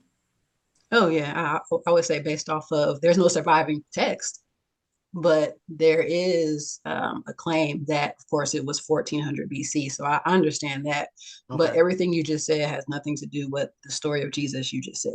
No, I There's just no gave you there's no an comparison. example. I think that again, Mithras having a supernatural birth and everything like that, the sacrificing and blood and all the other good stuff. Matter of fact, if I'm not mistaken, some of the images of Mithras have a sun in the background. So now you've got the blood, you've got sacrifice, you've got the son of a god in his and at least we have archaeological evidence of Mithras. We don't have any archaeological evidence that points to Jesus. So Okay, so let's go back. We have no major writing survived. Everything we know is about only a shrine, and it's about an image. we're But you agreed. didn't say anything. You didn't say anything about God sending His Son Jesus to the earth. Like that. None of what you just said actually compares to the story of Why you Jesus. got an attitude? Well, whoa, why me? God, I don't have attitude. I'm just saying okay. nothing what you I'm just just said saying, compares.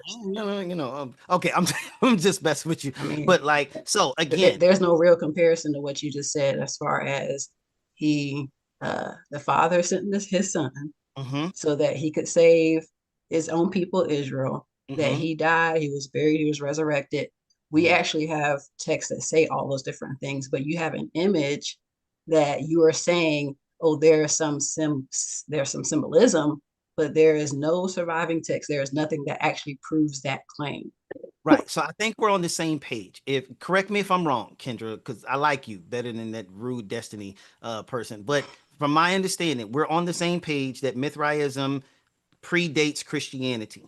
We're on the same page that Mithraism does not have any surviving text. I can concede that point, right? We don't have any surviving text, but we do have archaeological evidence that points to stabbing of a bull. And so again, I'm not making the claim that it's a one-on-one parallel. I'm saying elements may have been taken from Mithraism and incorporated with the Egyptian Ankh that looks like a cross. And so when you start putting all of these things together, I think Israelites probably just created their own version of all of these different stories that they were familiar with. So I will admit, no, there's no Father sending the Son because of the sins of the world and everything, but there is a sacrificial element in the Mithraic story. And then in the Egyptian story, you've got the cross, which I think is where Christians get the cross from, just things like that. Just so kind of elements of all of that put together. Does that make sense? No, it doesn't make sense because if the story is the gospel is the Father sent His Son to the world to save the world, and you said He was buried, He died, He was resurrected.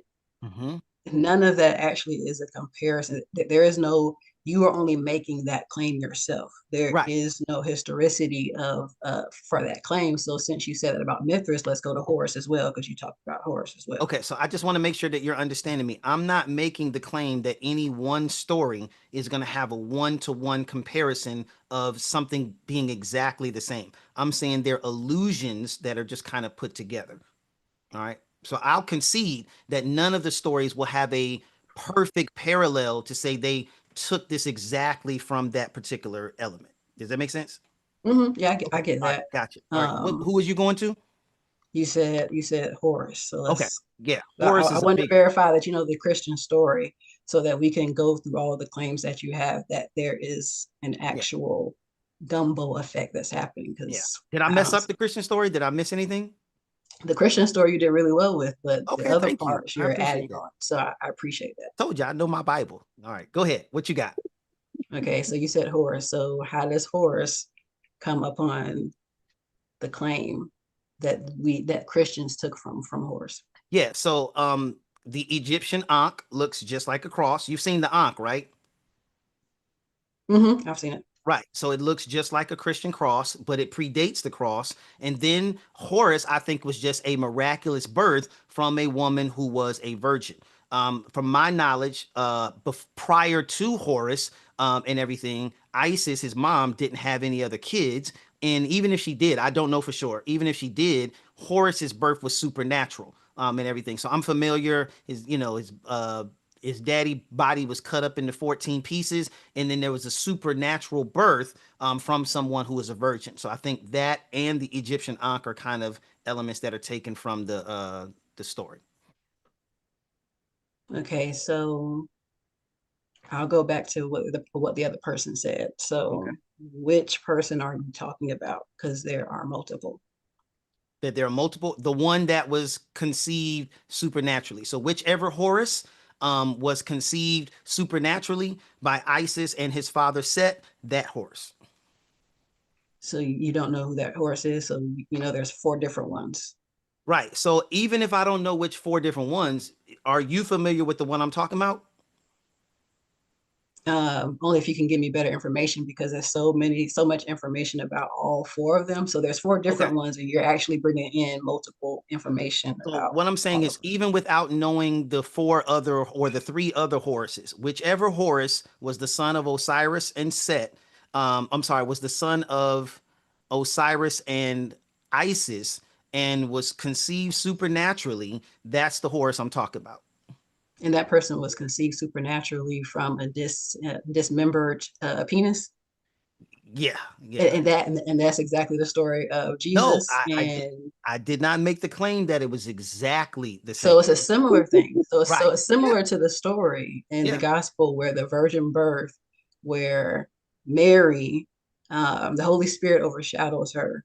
And so she has Jesus. See, boom, there you go. Overshadows her, right? And then what does Isis do? She sits over the dismembered penis. No, Damn, that's not what it says. Though. You make the Holy Spirit is a spirit, not an actual body. You said a body. So at least in the Egyptian story, we got a real penis. Y'all didn't even have a real penis involved. So we don't need real penises when you're the creator. So anyway, all right, that's going left. So God the Father is the creator. You're doing good, Kendra. Let's go to somebody else before they kick me off YouTube. They gonna definitely clip this one, y'all. We going viral. All right, Deanna, go ahead. Kendra, great job, sweetheart. So you're basically saying that all of these stories. Oh, hold on. Let me recap real quick. Y'all Christians is crazy.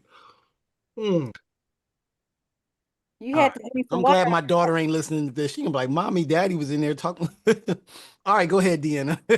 So essentially, you're clipping different scenarios from different theologies, different religions, different gods, and said that you're combining, that Christians combine this all in one. Yes, how many times I gotta say that? I told y'all that like 14 times. But you do realize that these early Christians were illiterate, didn't have the internet or all of these. So then how they write the Bible? Different sources or whatever.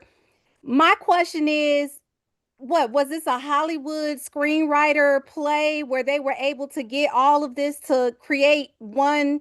Where did they get all of this information from? Whoa, what's up with all the attitude? You got an attitude. With all the attitude, you got an attitude. I don't. No, so Deanna, what I'm saying, sweetheart, is again, no I'm not your one-on-one. sweetheart. Oh, my bad. All right. Deanna, what I'm saying is, see, there you go, attitude. I don't want to talk to you. You just like the women on the Dr. Daff show that wasn't listening to Jasmine. Can you manifest your way out of hell? I don't want to talk to you no more. All right, Deanna, I'm gonna give you one more minute. In all seriousness, like again, the stories, I just think they have comparisons. And I think to your point, I think every time y'all talk, y'all are giving me more ammunition, right? If the Jews were illiterate, all they're doing is hearing these stories from Egypt, from Mithras, and from Persia, and they're just taking these stories because they're illiterate. Thank you for telling me that. And they don't know which one of these is true. So they hear about a dismembered penis. Now we got a cross. Now we got a sacrifice from Mithras.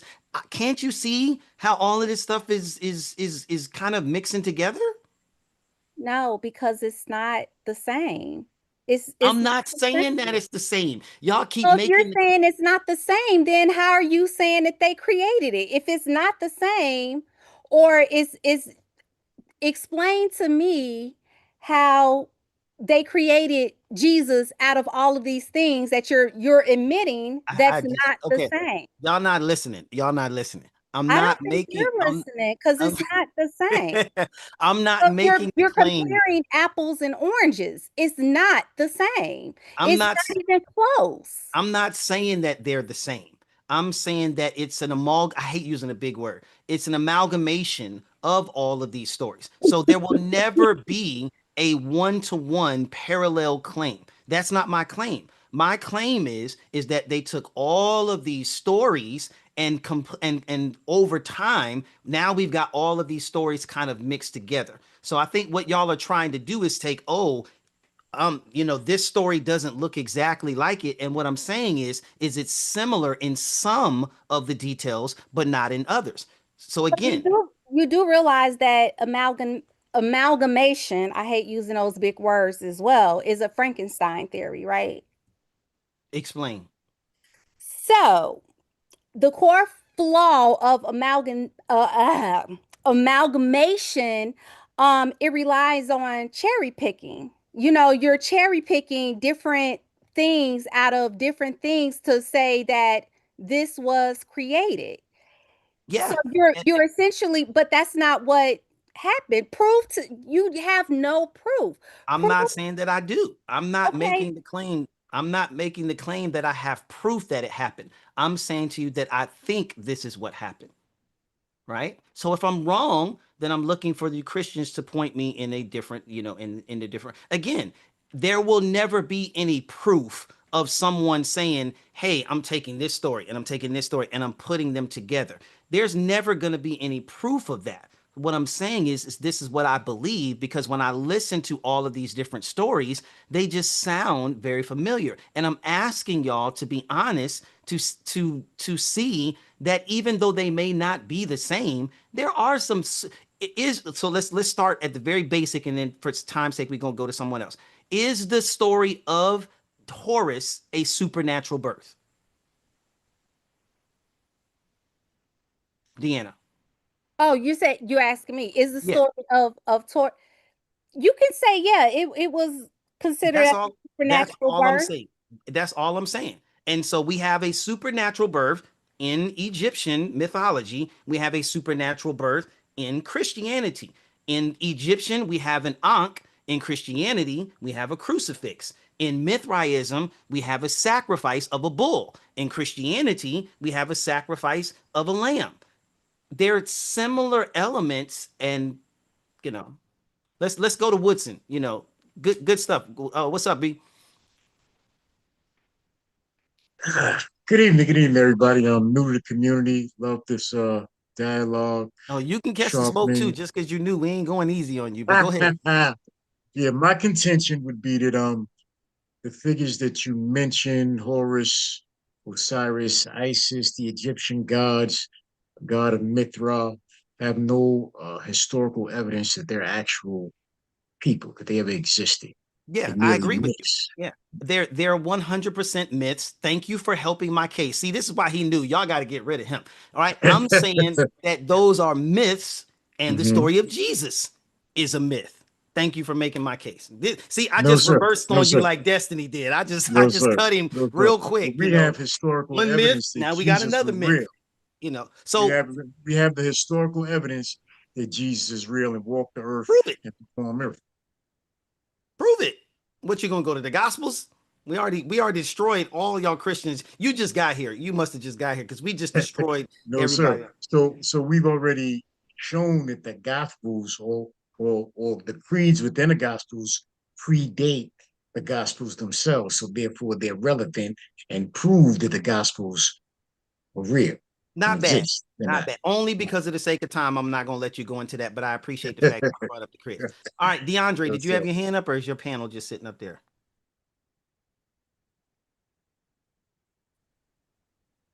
I'm good. Okay. All right, Sharice, you had your hand up. I want to talk to you, Sharice. Now, Hi. please tell me you're not gonna have an attitude like Deanna did. No. So Okay. I'm All right. still, and I'm going to admit that I haven't finished all the coursework. However, I remember from last week's class, you talked about the book Reinventing Jesus. And that book talks about how it was only until after Christianity came about when these other religions changed their versions of their story to match or mirror Christianity. So Can you it give me an seems example? So let's see if I have an example. I got you, Destiny. Mithras. Yeah. So wasn't it some of them like it was like hundreds of years after where they changed their story? Yeah, Like but I'm one of sorry, go ahead. them, I didn't mean to cut you off. Go ahead. oh no worries.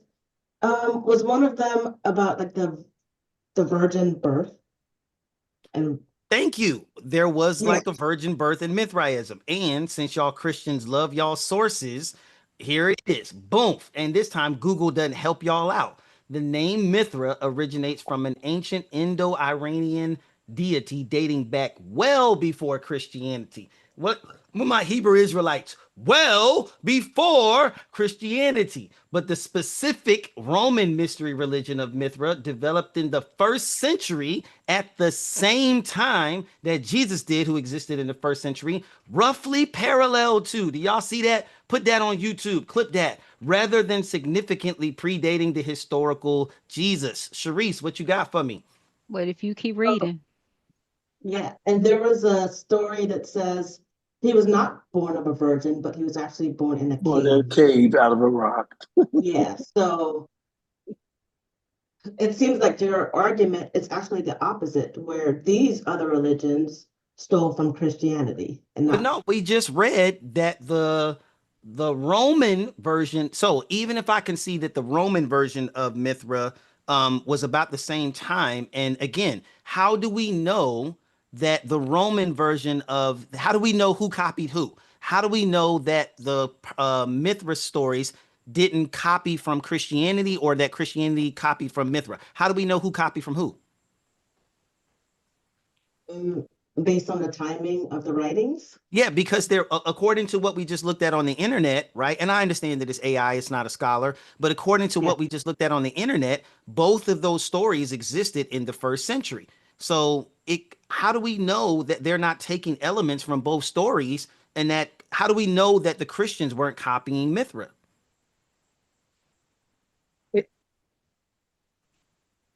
Is it because there were Hold on, Kathy. non-Christian? Let me make sure Okay, Sharice is I'm done. sorry. Sharice, were you done? Oh, no, yes, I'm done. Okay, Thank all you. right. You did good though. You did good. I Oh, love thank you. the way that your question and everything like that. Kathy, and then Woodson, you want back in? Or was that from before? That was from before? His hand was up Yes, before. sir. Yeah, All that right. was from before. Kathy, go ahead. It's because there were non-Christians historians that wrote about it before Christians wrote. That's not accurate. You sure? I get I give. Okay, all right. Yep, another one bites the dust. Deanna, are we cool? I don't want no smoke. We good? Sir, Oh, strict buddy. first Oh, buddy. century Jews hate paganism, I and didn't hear what you said because all I heard was the attitude. Go ahead. What'd you say I again? said first century Jews detested paganism How do you know? according to history. That's history. Trust me, bro. Trust me, bro.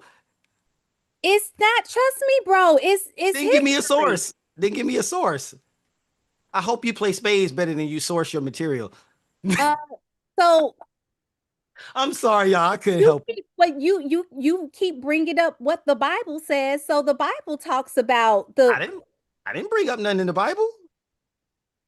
Oh, yes, I did. I mean, as far as the Bible claims like virgin birth and stuff like that, but yeah, I didn't quote a scripture. All right, Destiny, come on, save the day. Or try to. All right, I'm gonna try real hard. Let me make sure I rehearse my claim before you start saying something.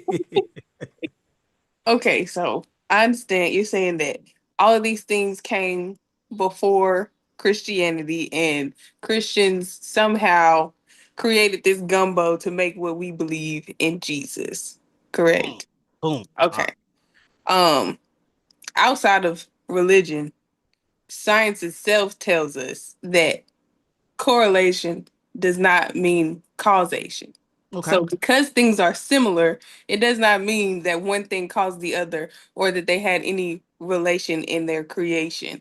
Just because Obama was the first president of the United States before I became class president 10 years later doesn't mean that I became class president because Obama became the president of the United States. He had nothing to do with my presidential run and nothing to do with my win. The same thing applies to things regarding religion. Just because one predates the other, that doesn't mean that the second one took their information from the first one. It doesn't mean that I agree, right? I'm honest enough to say that it doesn't mean that, right? Let me word my stuff carefully with you, right? But it also doesn't mean that it doesn't. So it doesn't prove it one way or the other, right? Mm-hmm. So it's not empirical evidence. I'm just saying there's a lot of similarities in there. And then when we start looking at Roman Mithra, and then that's when I really got like believing this stuff because it existed around the same time frame. You know, both of them being in the first century and the similar elements in the story, it's just a little fishy. You know what I'm saying? You know? And I can understand you being skeptical of it, but that's why we have historians who go back and validate these things that come from antiquity. And in history, like Deanna was saying, Jews in the first century detested paganism, and that's written in their own writings in the Tanakh, even in the Ten Commandments. It says, "You shall have no other gods before me." They considered that as idolatry. It was strictly against their practice of religion to include any other gods, whether it be myths or rumors or anything. So that was completely against what they believed in, to take from other religions or other spiritual practices from the get-go, from the very beginning of everything that we have to substantiate what they believe in their religion. And we know that Christ is Jewish himself. He was a Jew, and he claims to be the Messiah, and Christians believe him to be a Jewish Messiah. So no Christian who also believes that taking things from other spiritual practices would be idolatry would knowingly take things from other religions and call it their own. That's strictly against what they believe. Mic drop. I'm literally trying to find something to come back on that, but that was such a well-laid argument. And I'm not even trying to hype you up. I'm very proud of you. I'm very proud of you. You're listening well, and period, point blank. Y'all give her props. That was. But wait, there's more. Okay. All right, go for it. There is more. You're saying that there's similarities between the stories, but you don't have any evidence to provide that would say that these stories are similar, I kind of know where that comes from. The claim that you're making actually comes from Alexander Hickslop's books, The Story of Two Babylons. Oh, now you just showing off. Yeah. And his claims have been debunked over and over again, though they still spread like wildfire for rumors for people who don't do this research. But I know someone who did do the research on all the bits that you're talking about, and he wrote this book here, Debunking the Pagan Roots of Christmas. And in chapter 6, he goes through all of the claims of Mithras, of Horus, of Isis, of all of them, debunking all of those things. And he even tells us that the stories we believe are true about them are not true about them. And he has a bibliography of almost 100 primary sources to back up what he's saying. Well done. Well done. Well done. Man, I love you, Destiny. Man, I love you. That was very well done. So what did she do well, family? What was about her argument that was very convincing? Talk to me. First, you brought up the tradition of I was going to say something, but Destiny, you did wonderful. I was going to say something, even though that the Jewish people didn't detest all that, but they did go into paganism. I'm just going to stop right there. Yeah. They did go into paganism, whether they detest it or not. So that can come at you with that too. But your argument and your rebuttal, Destiny, was amazing. It was beautiful. Yeah. And I think the difference in that, if I was a Christian arguing against it, it's different to go after another idol god, but they would not have invented one. You know what I'm saying? That would have absolutely violated. Now, if I was thinking more, I'm so used to thinking like an apologist, not thinking like a skeptic, and everything. But that could have been something that I would have pushed back on and said, well, we clearly see that they were used to violating the commandments anyway by going after other idol gods. But by that point, you had kind of scared me anyway. So, but nevertheless, so very good. What else, y'all? But I think just to kind of we gonna and roll right into the after party. But I think talking about the importance of the exclusivity of Judaism in particular, not just Christianity, was very convincing. Now, one of the things that I'm disappointed in, all right, as an instructor who put together the PowerPoint, what is the primary thing that y'all think I'm probably should be most disappointed with, especially when it came to Mithra and other people like that? What did y'all not do? You didn't debunk well. I know that. Debunk the claims. You didn't use any of the sources that I gave y'all. Thank you. I gave y'all the #1 scholar in the world on Mithraism. I gave you multiple different quotes from Mithraism from multiple different sources. Y'all could have utilized any of them, but what you did was went to your head, right? And hear me when I'm saying this in love, right? Our head will always fail us.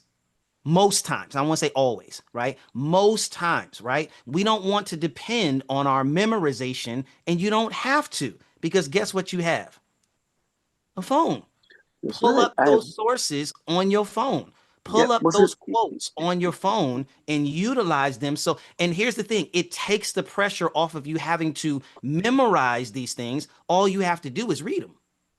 What does God logic say? We just read. I gave y'all all the information in the world to just read what other scholars say on Mithraism, and that would have completely destroyed a lot of my arguments. John R. Hennels, Franz Kumo, all them other people. Yep. Go ahead, DeAndre.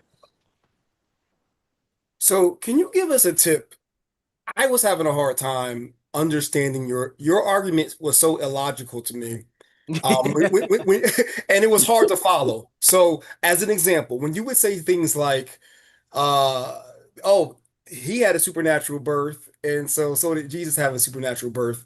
And then when they would call you out on the fact that they were nowhere near close, but you would double down on it, it was just so hard to follow.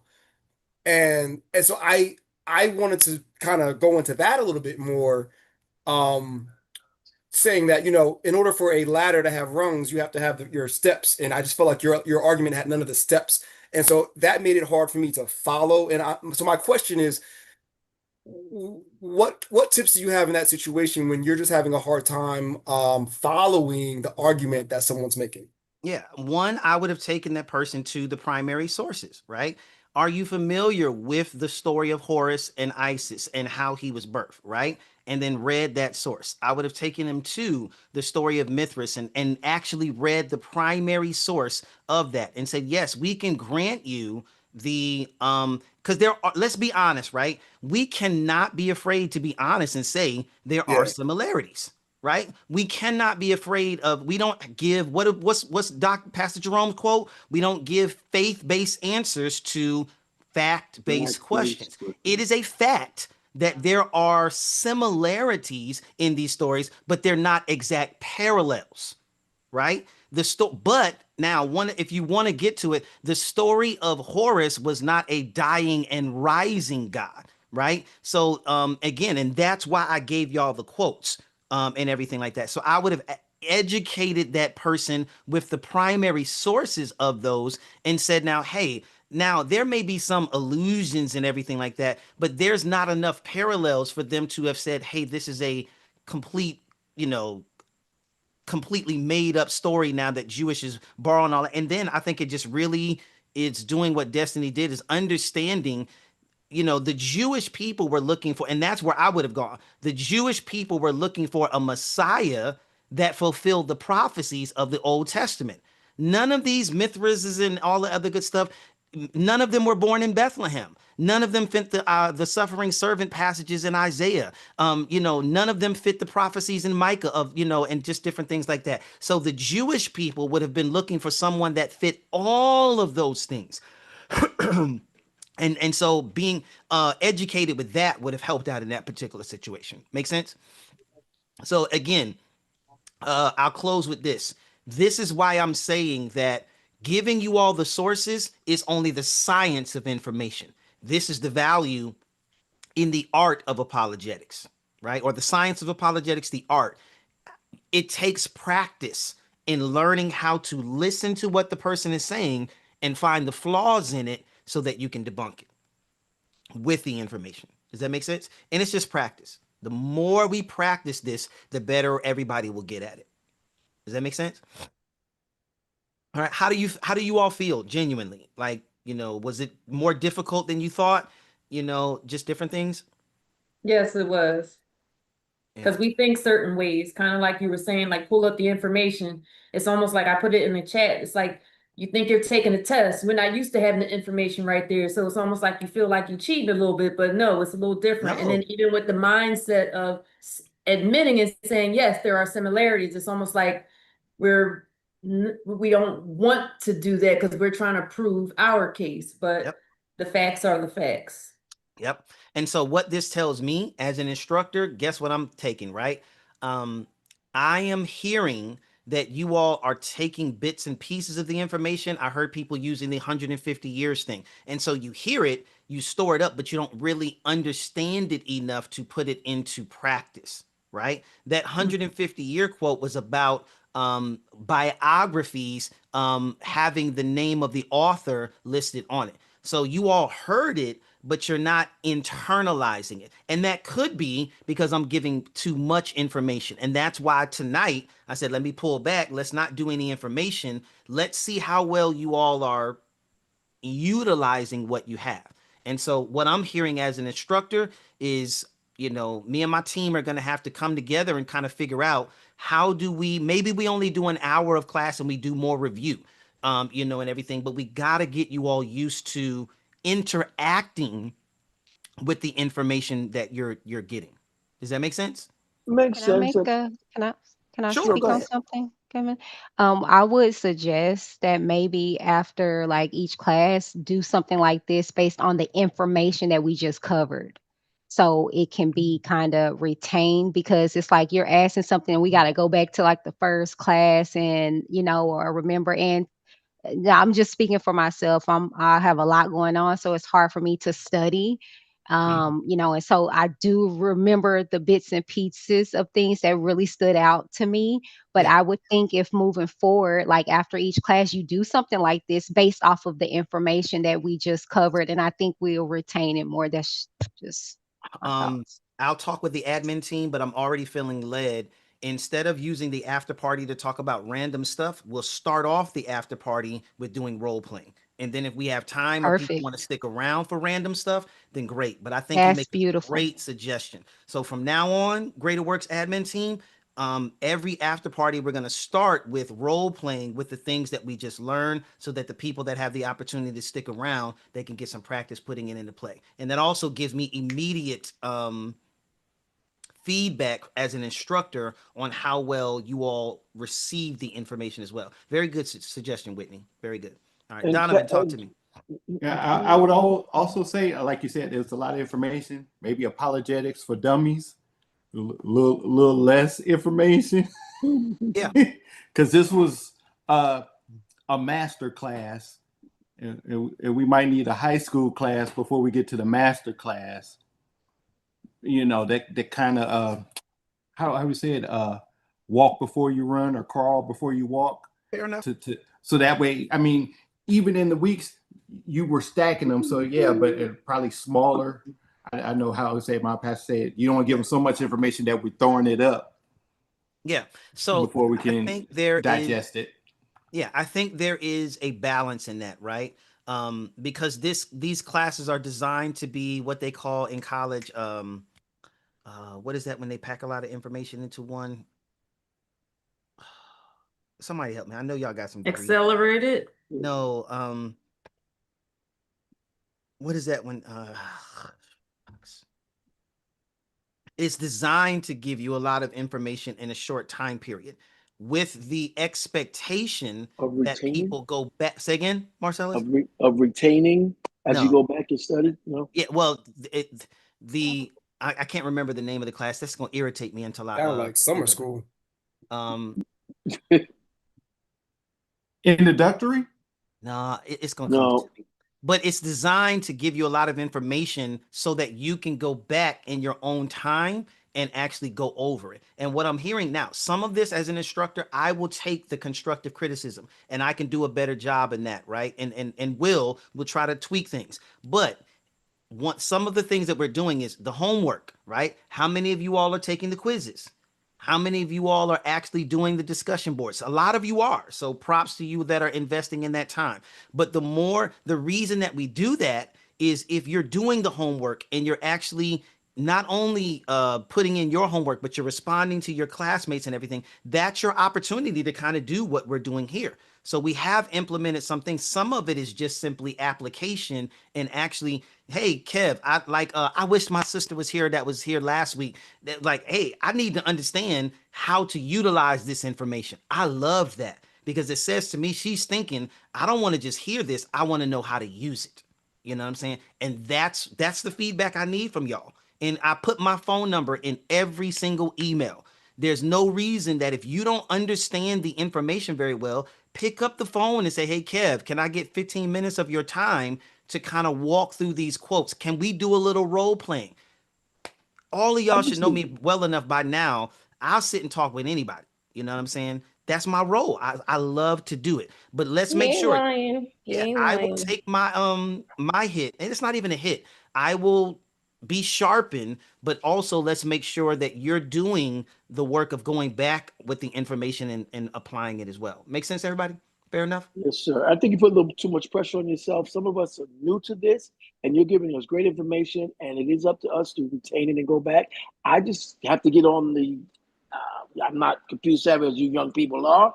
I can't get on the app, so I may have to call you, your man, to do that. But I think everyone's doing a really great job.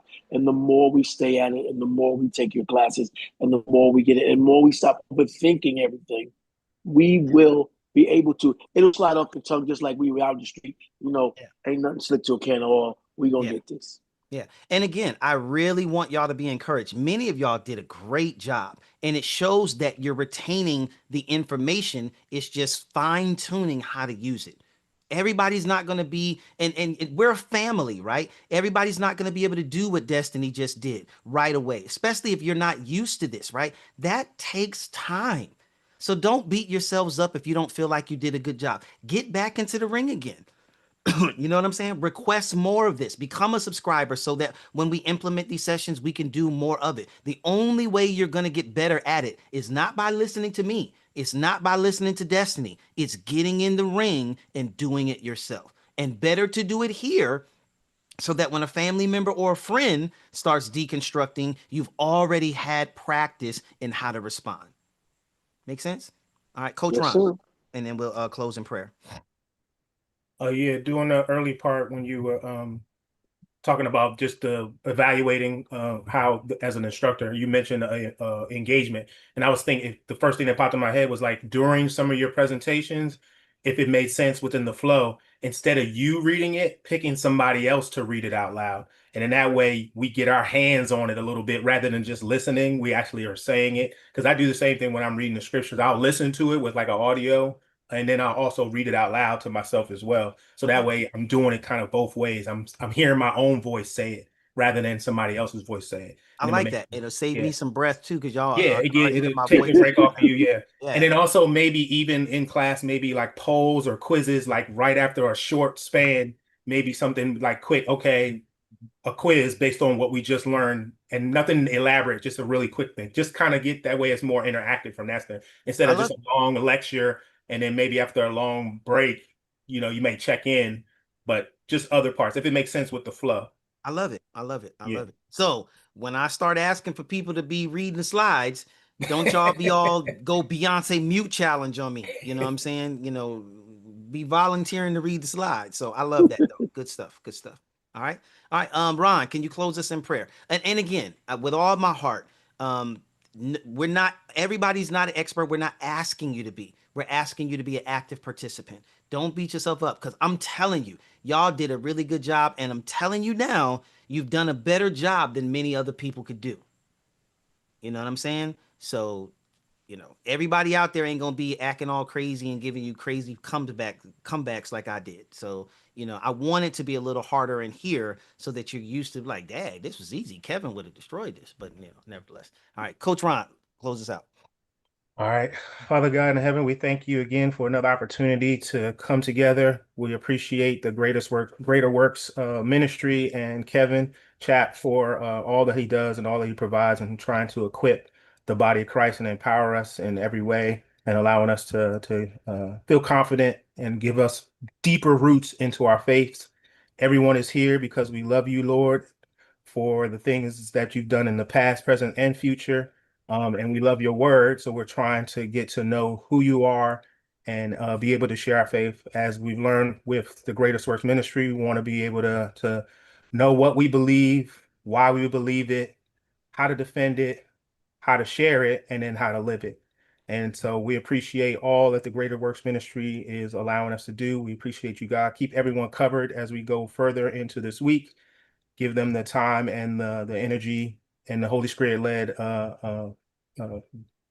energy to go and continue to study and immerse themselves in the word and feel confident in their faith. We love you, Lord. We appreciate all that you have done, and we ask for all the blessings in Jesus' name. Amen. Amen. Amen. Good stuff. Let me stop recording. All right, many of you have turned in your homework. Don't forget, we're asking for everybody now. This is a good opportunity. Formulate your argument that Jesus is God, right? I'm going to put them in the PowerPoint. We're going to teach the HANDS acronym next week and everything, that Jesus fulfills the honors, the attributes. I always forget the N. Names, the deeds, and the seat of God. We're going to give that as an acronym. And then if we have time and everything like that, we'll go over some of the arguments that you all have made as well. But it's an easy opportunity to get some practice in defending your particular, philosophy and what you came up with. So I'm probably going to select between Dr. Rod and everything like that, and Tim, I'm not sure if he's still on, between Dr. Rod and Tim, who are like our adjunct professors. And we probably will give you some time to audibly go over your argument and everything like that. So, please, if you haven't already, it's not too late. Take it, develop a good argument about the deity, demonstrating the deity of Jesus Christ. Everybody tracking? Also, if anybody wants to call me, like before next week, just call. We could just go over it. That's good practice for me as well as for you. So I'm offer myself to anybody who wants help. helps me. No doubt, no doubt. All right, good stuff. We did a lot of role playing. Anybody got any questions or anything like that? Kev, you still have the YouTube going?